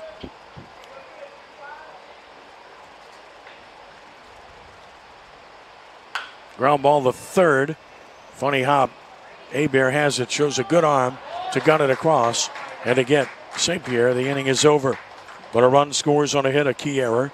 1 runner left. 5 left now for Cretin, Townsend, Holmes. Let's take a stretch from Mike Miley Stadium, where Cretin, Townsend, Holmes leads the River Ridge Patriots 7-6. Back and forth we go, Kenny. Yeah, I mean, nice stretch by the first baseman there to end the inning. But, again, we got to get pitchers more consistently throwing strikes and making better pitches. Cretin Holmes has 8 hits. River Ridge has 7. Just got to jump ahead and make guys put the ball in play. That's what pitchers have got to do. I want to say each team has probably put 5 or 6 guys on base between the walks and the hit batters. Plenty of opportunities. Oh, no question. Remember, the first inning, we thought that Cretin Holmes was going to break it open. Great chance to do a double play ball. Yeah. Change that.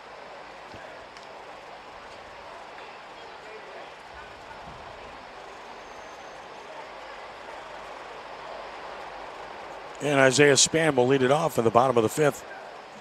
Spann is 0 for 1 with a strikeout.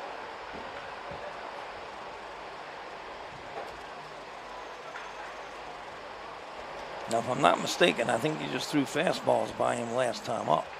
Well, he batted back in the 2nd, then they hit for him in the 3rd. Oh, yeah. But he's back in there now. Here's pitch missing inside and high for ball 1. Austin batted in this spot last time. So it was St. Germain that threw it by him. Ochard ready with the 1-0. Has a drive to left foul.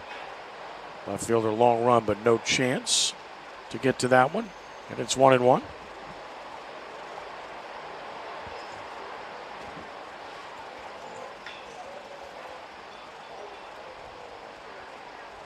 The 1-1.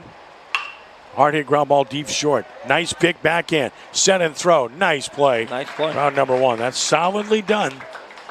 Love seeing that from your shortstop. If you can make that play, you're going to win a lot of games. Braden Bertucci handled that flawlessly. Did a great job of going to his backhand. A mistake that a lot of kids make is they get there and they don't get the glove down on the backhand. And the ball goes under the glove. But he got the glove on the ground, made a nice pick, and then a great throw over to first base. 1 gone. The pitch is a strike called. It's 0-1 to Xavier Brown. Who's 0 for 0. He walked, drove home a run with that walk in the 2nd and scored a run. He hit for him last time. He's back in now. He checked his swing. Did he go? He did. Yes. And it's 0-2. Now that's a good call and an easy call there from that umpire at first base. So no balls and 2 strikes. Ground ball deep short again. Nice job to get in position. Bertucci and another good throw.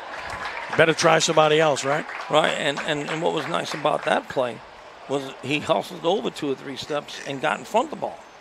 Your backhand is only used as a last resort. If you can get in front of the ball, it's always best to get in front. And again, both those pitches that were hit were up in the zone, so that they're getting hit pretty hard. Here's Hilario. Ground ball deep short, this time a base hit. I love it. And shortstop's mad he didn't make that one. I'm telling you. Hilario's got his 2nd hit. He swung the bat very well. A 2 for 3 day, hit number 8 for the Patriots, and extend the inning with speed at first. And here's speed at the plate with Dylan Gilbert. Remember, Gilbert beat out that routine ground to the short. His last time, he's 1 for 3 with an RBI and a run scored. There he goes. Throw to first, now to 2nd. That's high, stolen base. See, that's why you go in first motion. You're asking a high school pitcher to get the ball over there, a high school first baseman to catch it and make a good throw to short. And that's tough to do if you got speed. Craigle playing first base now. Stolen base.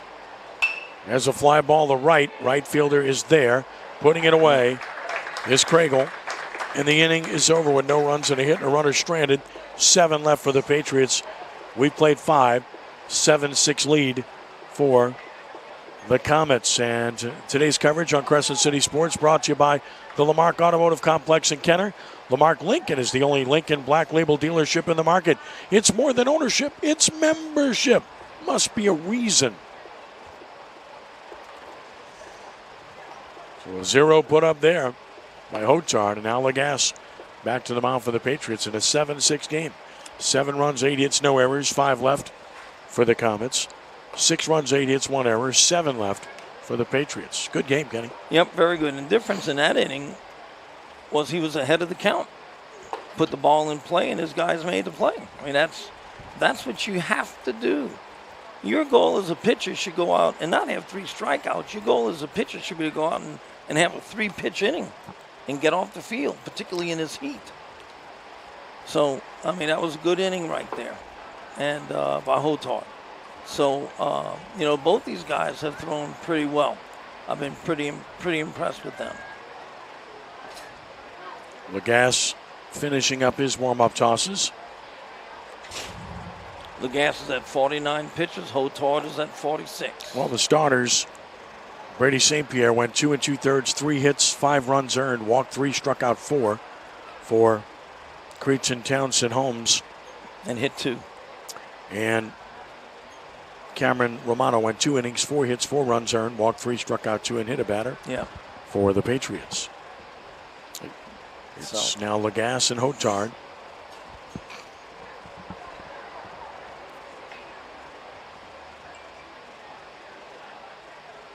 And away we go here in the 6th with Brady Claymont leading it off. Brady has walked and scored, and he struck out looking. First pitch from Lagasse. He bunts it foul back to the screen. You mentioned earlier, this is a program that plays small ball incredibly well. We haven't seen much of it today, but there's an attempt. No, but they can do it all. They can fake bunt slash. They fake bunt, allowing a guy to steal. You just saw him just now trying to drag. Ground ball up the middle is short. Set and throw. Brown got his man for out number 1. And they usually don't beat themselves. They usually don't beat themselves. And they're going to come and compete. Now Ian Arnett, who has walked, stolen a base, scored a run, doubled, scored a run, drove home a run, and he's grounded out 1 for 2. You want to talk about excellence, this John Curtis Christian program. 9 state championships. They won back-to-back in 2017 and 2018. Strike called. I was there to do the game. 0-1 the count. And Sulphur. And aside from those 9 state titles, which, by the way, are tied for 6th in Louisiana history. There's a hard hit ball right side. Second baseman's been good. Throws him out. 2 gone. So 2 retired quickly here. Ground balls in the 6th. 4 pitches, 2 outs. That's the way you do it. That's right. As that play taken care of by Michoud. And here is Alamont, who has been hit by a pitch, tripled, singled, scored a run, driven home a run. Pitch on the way. Strike called to finish my thought. Aside from those 9 state championships, they've also been runner-up 6 times. There's John Curtis in high school baseball. Foul back, it's 0-2. So they've been really good. Well, we talked about it earlier where they just reload, and I love the fact that they're competing in the Catholic district now because it even lends more credibility to what Curtis has been able to do. Without a doubt. 1-2 on this miss, and they've done everything that they can do to appease and amend others and critics by playing all the way up. That's right. What else can you do? And they're beating with much bigger schools by and large. 1-2, foul back. Holding it 1-2. That's all they can do, and they've done it, and they've done it very well. And they keep doing it. Keep doing it. I commend them. Right, absolutely. 1-2 pitch. Almost brushed him. It's inside, 2-2. Great spot there with 2 strikes. But, it's hard to win. But then to win and win and win and win and win consistently, I mean, it's just a great credit to the program. Breaking ball struck him out. Beautiful pitch. Yes. Great pitch. Can't make a better pitch than that. Great breaking ball and a 1-2-3 inning, a rarity in this one. Nothing across. Let's go to the bottom of the 6th. And it remains A 7-6 lead for the Comets over the Patriots. And with that, we also remind you that our coverage on Crescent City Sports is brought to you by Ochsner Sports Medicine Institute, treating more than 30,000 athletes a year with innovative treatments for sports injuries. Visit oxnard.org/sportsmed to learn more. So each pitcher puts up a 0 in a one-run game. Yes, turned out to be a real good ball game. Now the heart of the order for the Patriots coming up as we get a little cloud cover here. I think everybody's happy about that. No question. Will it last?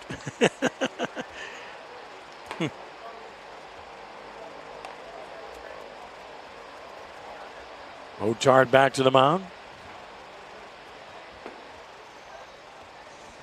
Well, you know, it looks good for the coaches to make the moves that they did, putting these pitchers in who have really settled down and thrown a pretty good ball game and kept things close. Because early in the game, Cretin Holmes had a chance to break it open. And then in the 4-run fourth with Curtis, they had a chance to get a few more had they put the ball in play a little better. There's Jason Curtis to lead it off. He singled twice, driven home a run. He's 2 for 3.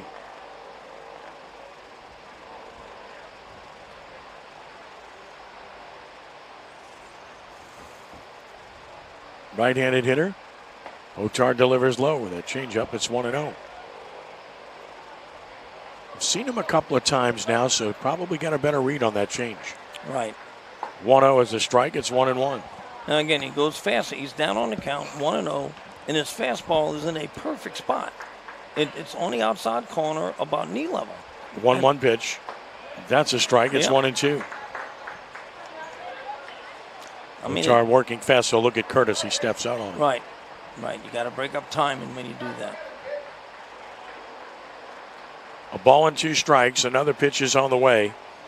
Ground ball to second. That's handled. On him on to first for out number 1.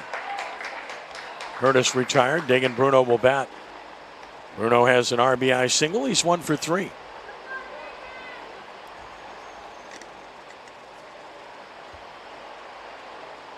Getting ground balls, let you guys play. They'll make the play. Last 3 outs obtained by Michoud on ground balls. Swing and a miss. There's that changeup. Had him out in front. It's 0-1. And what's funny, it slowed his bat down. He was fooled on a pitch, but he continued like he was swinging in slow motion. Way outside with a heater, 1-1. I love the St. Charles pitchers, just getting the ball and getting ready and going. Here's the 1-1 pitch. Fly ball to center, very high and lazy for Clement, who's there. One-hand catch, 2 outs. And now Andrew Martinez, who can tie it here with 1 swing, as he pummeled one out of this park earlier. A home run to left. He also flew out to pretty deep right. He's been hit by a pitch and scored a run. Okay, batting now is the tree. I mean, he is big. I would not want him to tie it up here. I would pitch very carefully to him. Down and out, which was the case on that offering, 1-0. There it goes, and this game is going to be tied. Andrew Martinez, you said be careful, not so much, and Martinez drives this one out of here, his 2nd home run of the game. And this game is tied at 7-7, and that was a laser.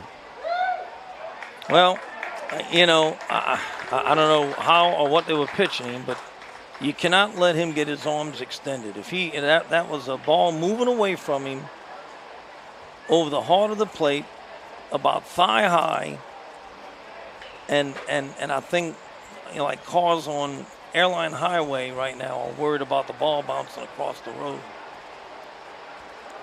There's Tyler Mitchell. He drives one down the left field line into the corner, a base hit. Left fielder that cannot cut it off. Rounding first, heading for second. Mitchell is in scoring position with the go-ahead run with 2 outs with a ringing double. You cannot play a single into a double. Just can't do that. So now the go-ahead run is in scoring position. With 2 outs, An opportunity. This is going to be Juan Washington. He's 0 for 1. He batted once 0 for 0. He walked earlier. And he'll bat again here.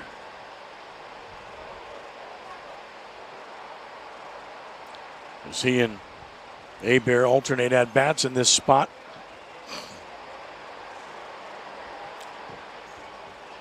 Wayne Stein on the mound. Looks like he's going to turn the ball over to a new pitcher. So a pitching change will be made here. Looks like Jackson Monica is going to take over on the mound, and he will. So Monica comes on to try to stem the tide and becomes the third pitcher of the game.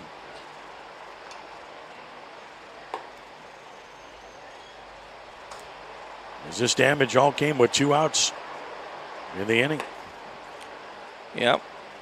A bomb and then a double. Well, a single played into a double. So Hotard able to go 3 innings, 7 hits allowed, 2 runs to this point, but he is responsible for the runner on base. Yes, the book is not closed on him yet. Didn't walk anyone, struck out 1. He's a pitcher of record at the moment in a tie game. And here's Jackson Monica, third pitcher of the game. Monica comes on.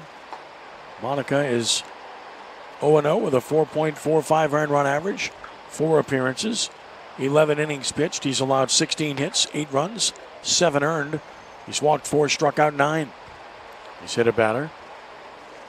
And he's going to be low to mid 80s. I didn't really see a breaking pitch from him, but he's kind of a slinger. He slings the ball to home plate.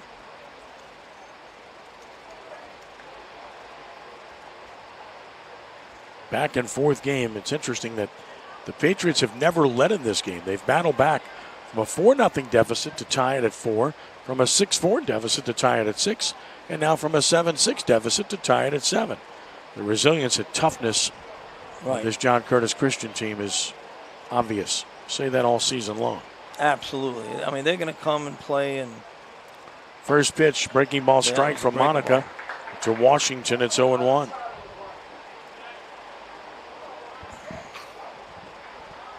Juan back in. Runner second leads. And a swing and a fly ball to center. Should be handled.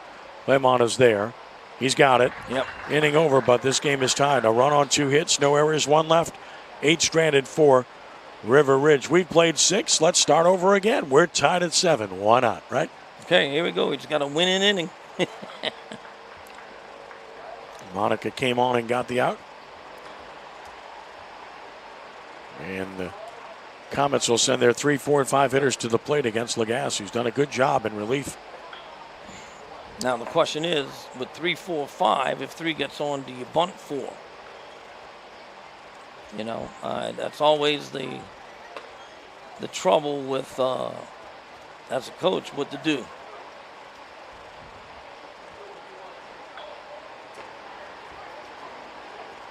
Lagasse finishing his warm-up tosses.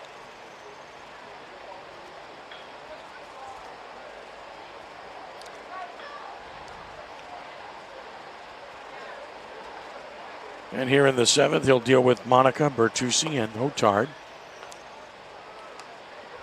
For Cretin, Townsend, Holmes. It's a good game. Only 1 error. Right. Bats have been proficient in this game. Good ball game with guys putting the ball in play.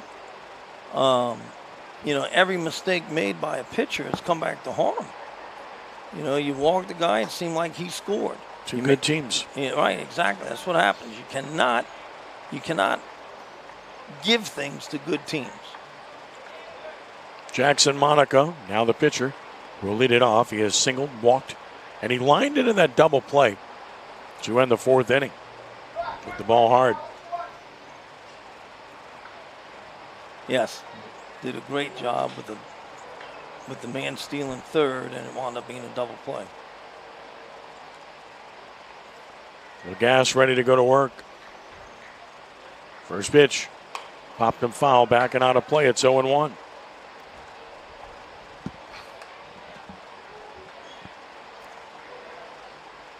Tied at 7 in the 7th. The 7's have it right now. The pitch sails outside, 1-1. That's one of the hardest pitches he's thrown right there today. 1-1 pitch. There's a drive to center, hit pretty well.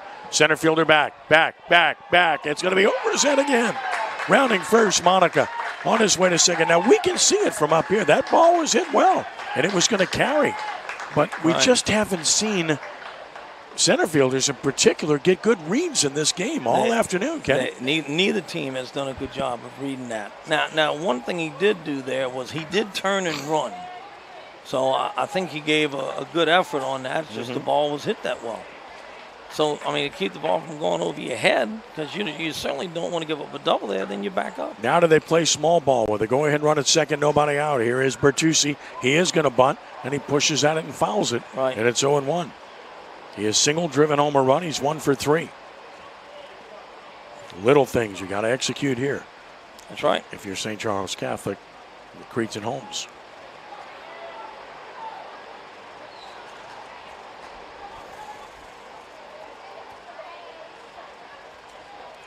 Gonna bunt, took it away. It's 1-1.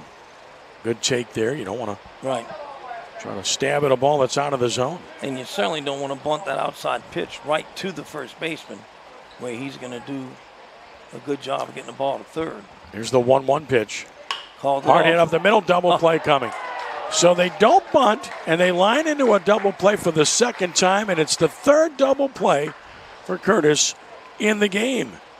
So there you go. Quickly 2 gone. Now, that's not good base running right there. You know, I know the shortstop's behind him, but on a line drive, and you yell to your kids all the time, the term we use is check a line drive. You go nowhere on a line drive. Pitch down and out, ball 1. You go nowhere on a line drive until you see the ball on the ground. That's just poor base running on that runner's part. That's a strike. 1-1. Are you surprised they got away from the bunt there? I am, because I know how well they usually execute it. Down and out, of course. Development. You might want to see swing the bat there. Of course, bunting, you've got to be able to bunt successfully to be successful.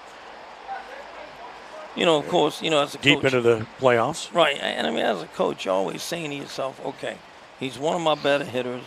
Let's try and get a bunt down on the first pitch and the second pitch. If he doesn't get it down, then we're going to go swing the bat, you know? Right. You never know what's going on, and so I'm never critical of coaches, you know, for doing something or not doing something. Right. There's always a reason that people don't know. Correct. 2-1 the count here on Michoud. So for 3 with a run scored, and he swings and chops it to second. Michoud, an easy chance. We'll throw him out. So no runs and a hit. No errors, nobody left. Bottom of the 7th coming, scheduled for 7, and it's still tied at 7 here at Mike Miley Stadium. So, again, the Patriots have never led in this game. They have a chance to walk it off here, having never led. Kenny? Yep, I mean, they've made the plays, and they've kept themselves in it. So now, you know, they have a chance to win it in the bottom of the last. Great job. Great ball game. A lot of good plays, a lot of big hits.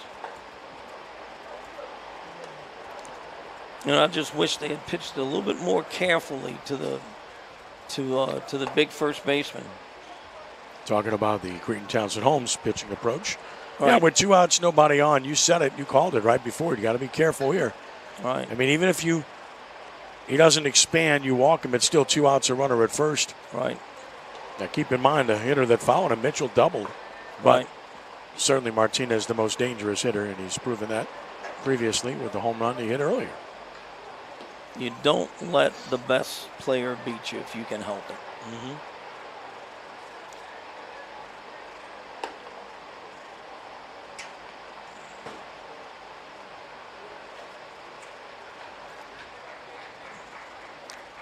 Ready to roll here in the bottom of the 7th. And you know, credit Lagasse. He's done a great job for River Ridge. Coming in and this will be Conor Michoud to bat. So Michoud hitting here. The third batter to hit in this spot in the lineup. Took it high from Monica, 1-0.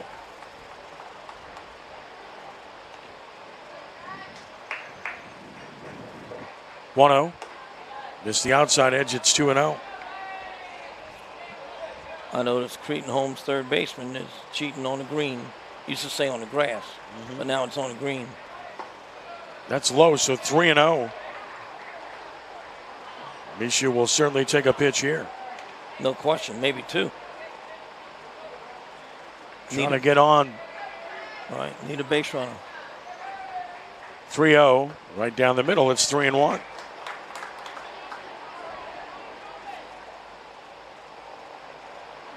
On Conor, and he takes ball 4. It's high.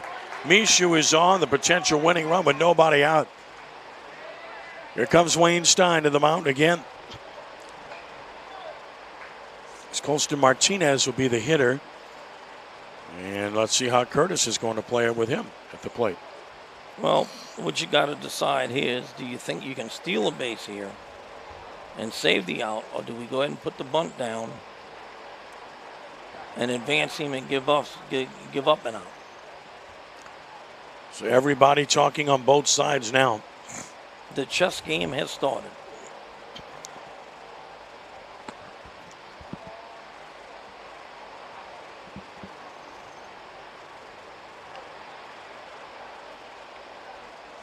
Sometimes it's good for the pitchers in the stretch here is to hold it for a 2, 3, or maybe even a 4-second count, and then throw over to first base.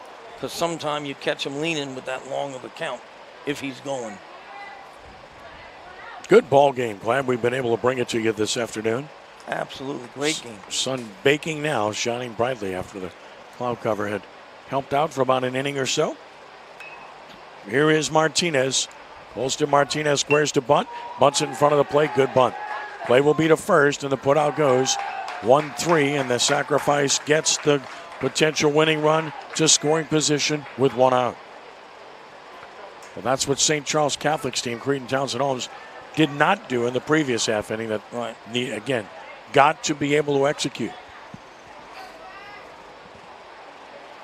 Now here's Nate Hilario. He's had a good game. 2 hits, a stolen base, a run scored, an RBI. Pitch to Nate. Sails away, ball 1. Now, I would have to have my outfield come in a little bit to be able to throw somebody out at the plate. Agreed. 1-0 pitch. Sails outside. It's 2-0. Monica, the third pitcher of the game.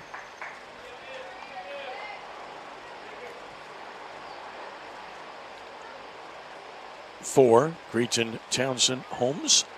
2 balls and no strikes. Pickoff move to second, runner back. Good move. Today's coverage on Crescent City Sports brought to you by Ochsner Sports Medicine Institute. Treating more than 30,000 athletes a year with innovative treatments. Line drive, speared by the shortstop, has the runner hung up. Throw to third, they got him. Great play by Bertucci, and he ends up getting the lead runner who's in no man's land on a 6-5 putout. Again, Bertucci looks so good at shortstop. I thought he caught that in the air. Short up. Okay. Your eyes are older than mine, so I can't say you got younger eyes. What are you trying to say, man? Don't give it away. Runner first, 2 outs, and that's down for ball 1. Good, nice play. To Dylan Gilbert. Gilbert singled. Driven home a run, 1 for 3. And you can't, now on that one, the base runner held up. He just got held up in no man's land on that. Pitch just missing. Called the ball 2-0. Fans into it now. And what is a good ball game. Throw to first, runner back. 2-0 the count. That's high and tight, 3-0.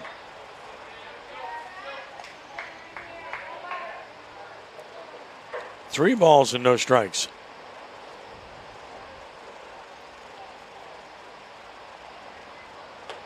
That's a strike. It's 3-1. Good pitch. Now he's got to throw 2 more right there.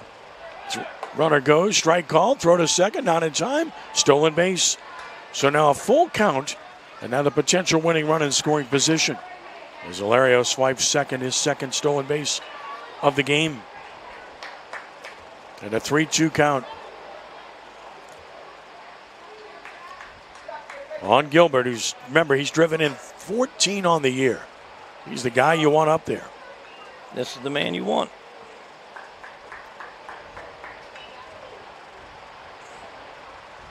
Stretch. Payoff pitch. Fouled out of play. Let's do it again at 3-2. Now, you know, if you're aware that he's a big RBI guy, you may want to just go ahead and put him on and face the next guy, and then you got a force at each base.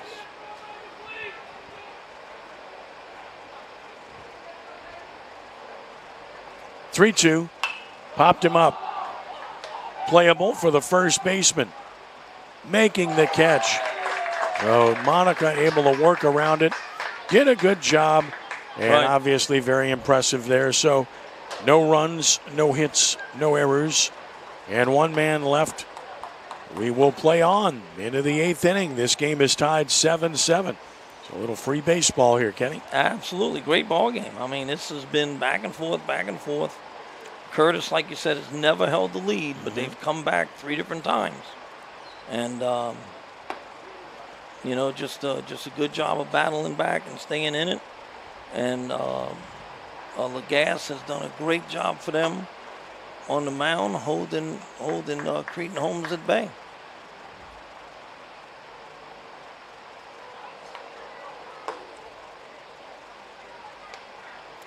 So here we go with Lagasse continues to work. He's already worked 5 innings, Kenny. He's been out there for a while. Right, but he's only thrown 67 pitches. He's done a great job. Done an excellent job. Remember, John Curtis-based River Ridge has turned 3 double plays in this game. 2 on line drives. Every pitcher will take that. It's really been the equalizer. 7 runs, 10 hits, 1 error. And 9 left for the Patriots. 7 runs, 9 hits, no errors. And 5 left for Cretin Townsend Holmes, who has hit into 3 double plays. And here in the 8th, Brennan Craigle will lead it off.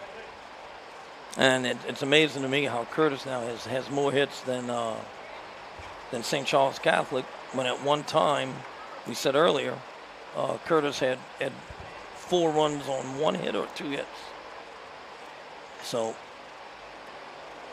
here's Craigle, who has singled in 3 trips. First pitch. Fly ball center field. Center fielder got a good break on this one. Right. Making the catch for out number 1. All right, that's what I thought he should have done on the other one. But much better on that one. 1 gone. Gilbert got to that in good shape. And there you go. 1 pitch, 1 out. We'll take that. And the batter is Hudson Heltz, who had an RBI single in the 5th. He's 1 for 3. He scored a run as well.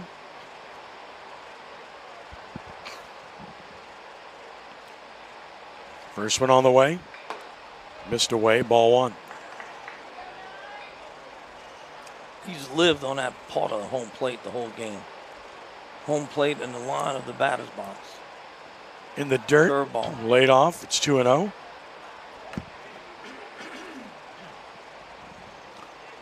So 2 balls and no strikes. Let's get to third. Handled, throw, there. Out number 2. Now, that was nice. I don't know if Coach told him to do this, but late in the ball game, in a close game like this, you tell your first and your third baseman, guard your lines. It's Jason Curtis handling that one. Right. Don't let any doubles happen. And he was about a step off the line and made a nice play with a nice throw. 2 gone. St. Pierre fouls it back. He's doubled in 3 trips. Driven home a run, scored a run.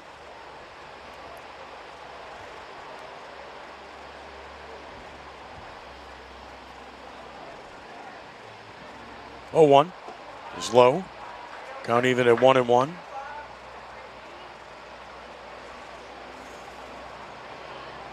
Throwing strikes. That's down and in. It's 2-1.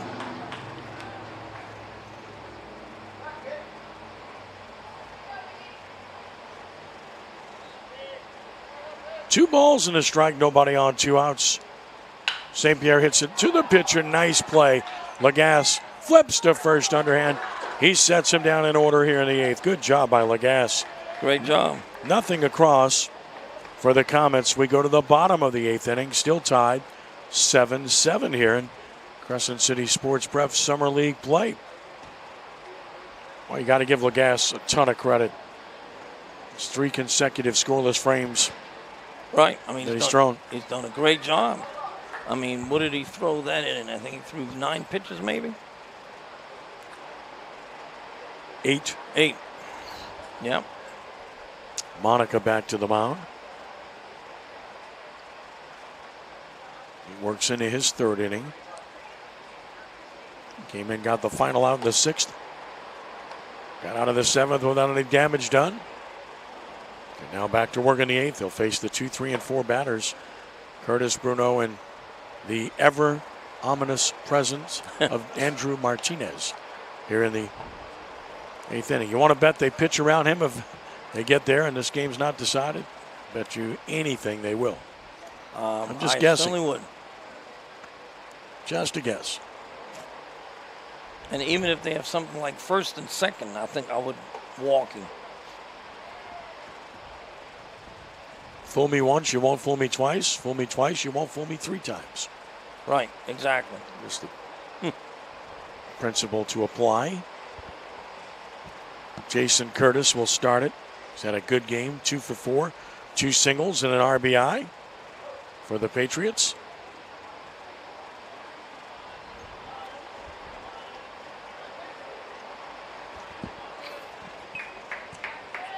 First pitch, swing and a miss.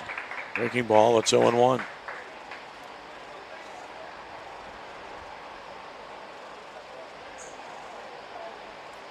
Here's the 0-1 pitch.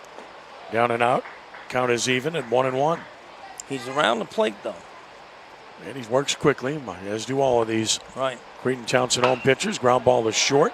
Tough play. Bertucci has been good throughout, and he's good again. 1 out. He made that look easy. He is really good at shortstop. And there's Dagan Bruno, who's singled, driven home a run. He's 1 for 4.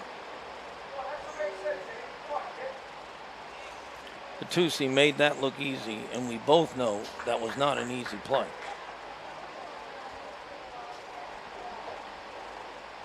That's low for ball 1.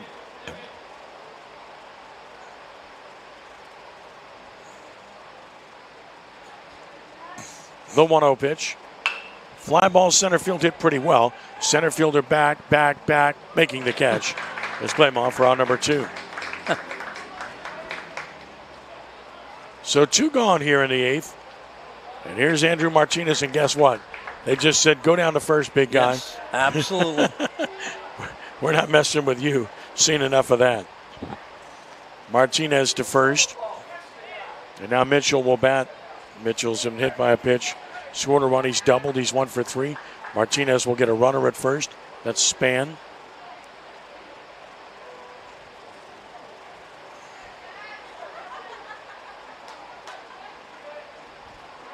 Pitch is down for ball 1.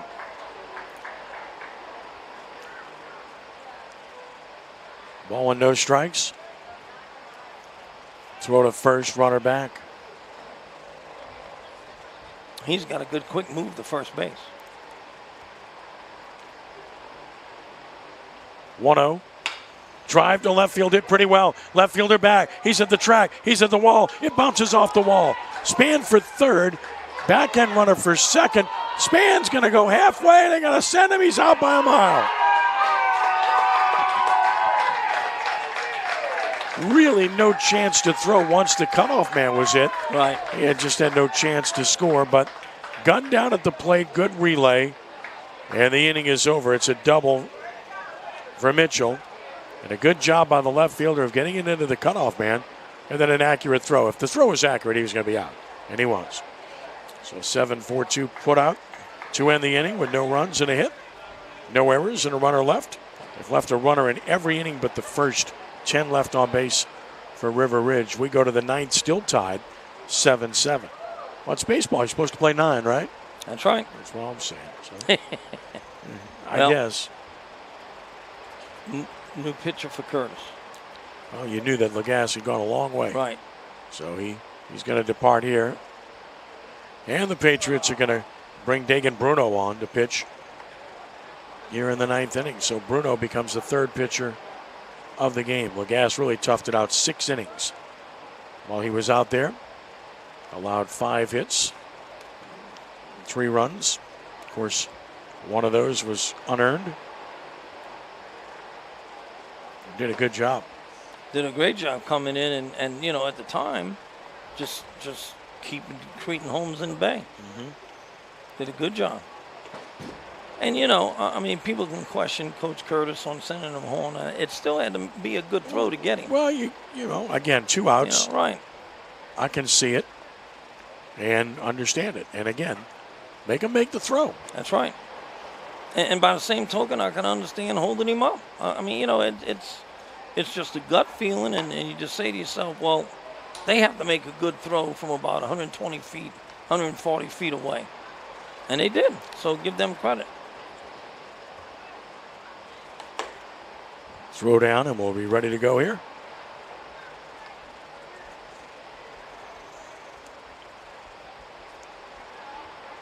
So it's Dagan Bruno on the mound now. Bruno on the year is 1-1 with a 1.85 earned run average. 4 appearances, tied for the most on the staff. 11 1/3 innings, 9 hits allowed, 5 runs, 3 earned. He's walked 4, struck out 11. Good numbers for Dagan Bruno. Yes. Yeah. Brady Claymore leads it off. He's walked and scored. He's 0 for 2. Pitch on the way. Strike call. Good motion. 0-1. Good velocity. He's upper 80s. No balls and a strike. And another. Breaking ball strike called. It's 0-2. Quickly getting ahead here. Great spot right there. 0-2. Missing high and away. A ball and 2 strikes. Next pitch is on the way. It's low. Ooh, he wanted it. Did. Yes, he did. Mitchell, but no call, and it's 2-2. Came up ready to throw. 2 balls and 2 strikes. And stepping off now, Bruno.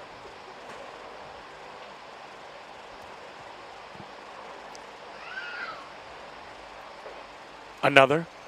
And a little fister toward the right side. First baseman Martinez to the pitcher covering, and he just glanced the bag. Let's hope he's okay. Fully stretched out was Bruno. He gets up limping. Round number 1. Boy, you can just see a strain there. Yep. When you stretch out like that. He tries to run it off. Let's hope he can. I don't like the way that looked. 1 out. It's a 3-1 put out. You pull that groin. Here comes Jeff Curtis, and that's that's the concern. When you see him stretch out like that. He just glanced the bag. Pointed at his ankle. Says he's fine. We will see. Ian Arnett will bat. He's doubled, walked, driven home a run, stolen a base, 1 for 3. Pitch on the way. Strike called, 0-1. Didn't hurt his velocity any.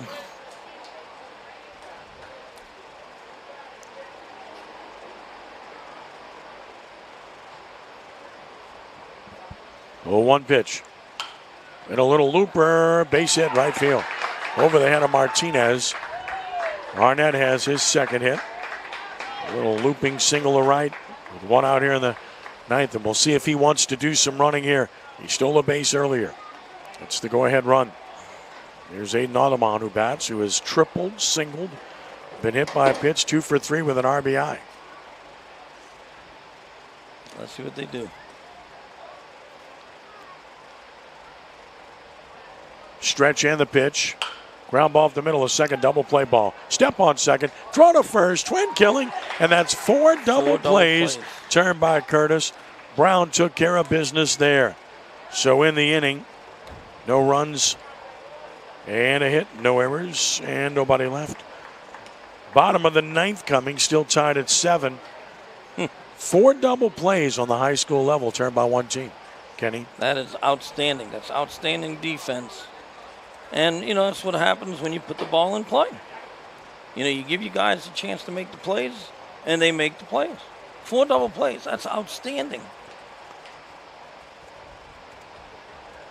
And, again, Cretin Holmes has been threatening almost every inning in this ball game. They've done a great job of keeping pressure on Curtis, and Curtis has made the plays. And of course, the Patriots are the ones that have been leaving the runners. They've left at least one runner on in every inning, except for the first inning. Right. In this game, they left 10 on base. So on the one side, you have a team hitting into 4 double plays. On the other side, you have a team that's left 10 on base. Monica back to the mound. Nobody wants to give here. No. You don't think it matters to these teams? Just watch what you're seeing here, right? Right. They want to win. Playing hard, and they're playing to win. But that really kind of defines both of these programs. Highly competitive, very successful. Winning breeds winning, and they expect to win. And as a player, as a competitor, you want to be compared to the best. You want to see how you stand up against the best. So here we go to the bottom of the ninth inning. Bryce Hebert will lead it off. Hebert 0 for 1 with a walk. Pitch on the way. Ooh, called the ball. Pretty good looking pitch. 1-0 to Hebert. That looked pretty good. Sure did. 1-0, that is a strike, and it's 1-1.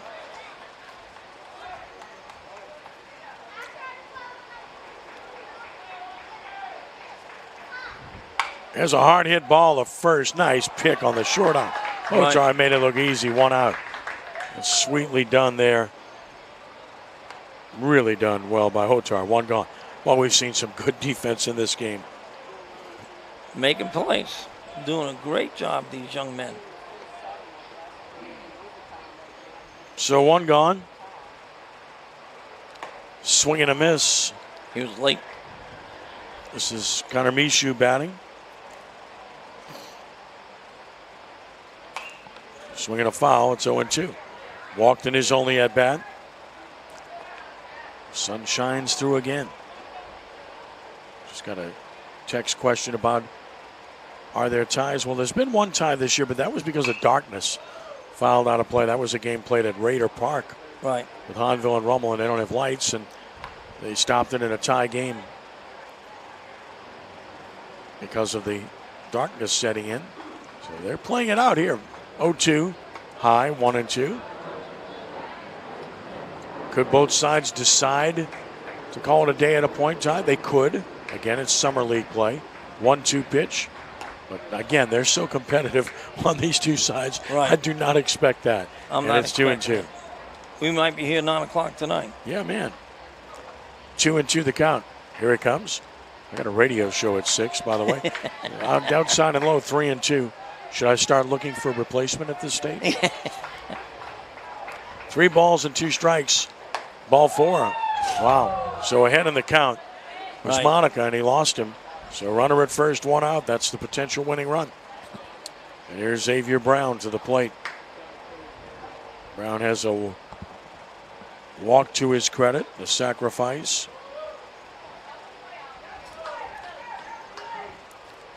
Bats here with 1 out.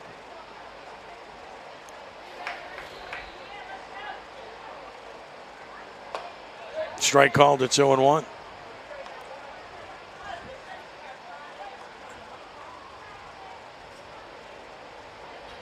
Very important game in the standings of this Crescent City Sports Prep Summer League. Throw to first. Runner back as mentioned. River Ridge Patriots are 7-2. Cretin Townsend Holmes is 6-3. 0-1. Inside, it's 1-1. I'm surprised he hasn't tried to steal in one of these first 2 pitches.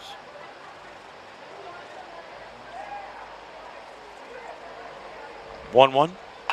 Drive to left foul. And out of play. And it's 1-2 now on Brown.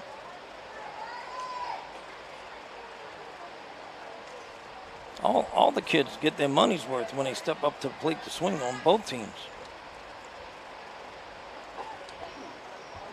1 ball and 2 strikes.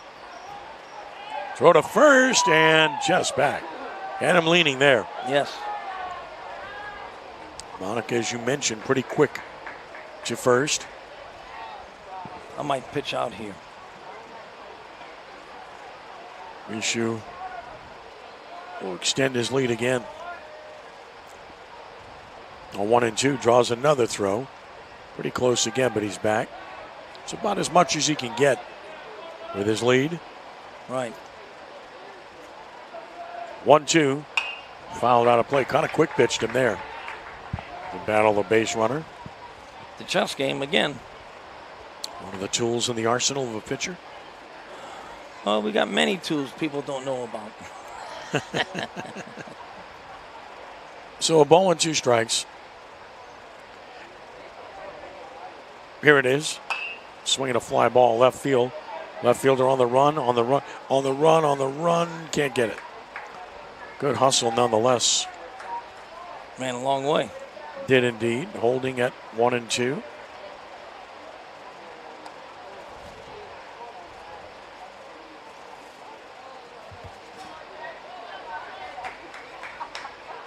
It's Claymont in left field.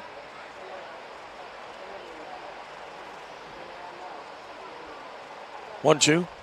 Ground ball foul, third base side. He's pulling everything, isn't he? Everything's pulling. So, you would think go away or go to something off speed. Still 1 and 2 on Xavier Brown.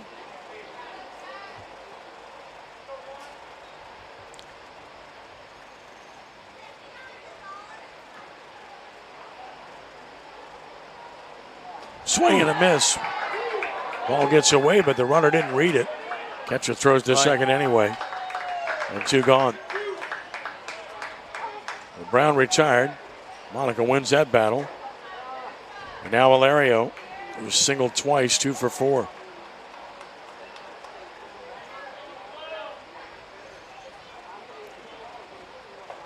Swing and a miss, 0-1.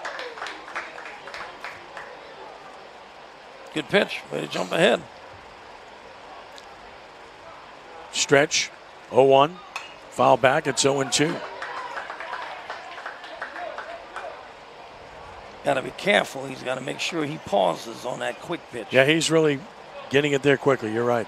You don't want to give him second base here. No balls and 2 strikes.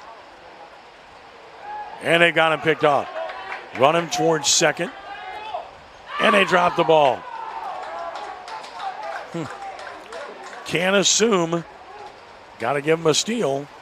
And as a result, the potential winning run is in scoring position.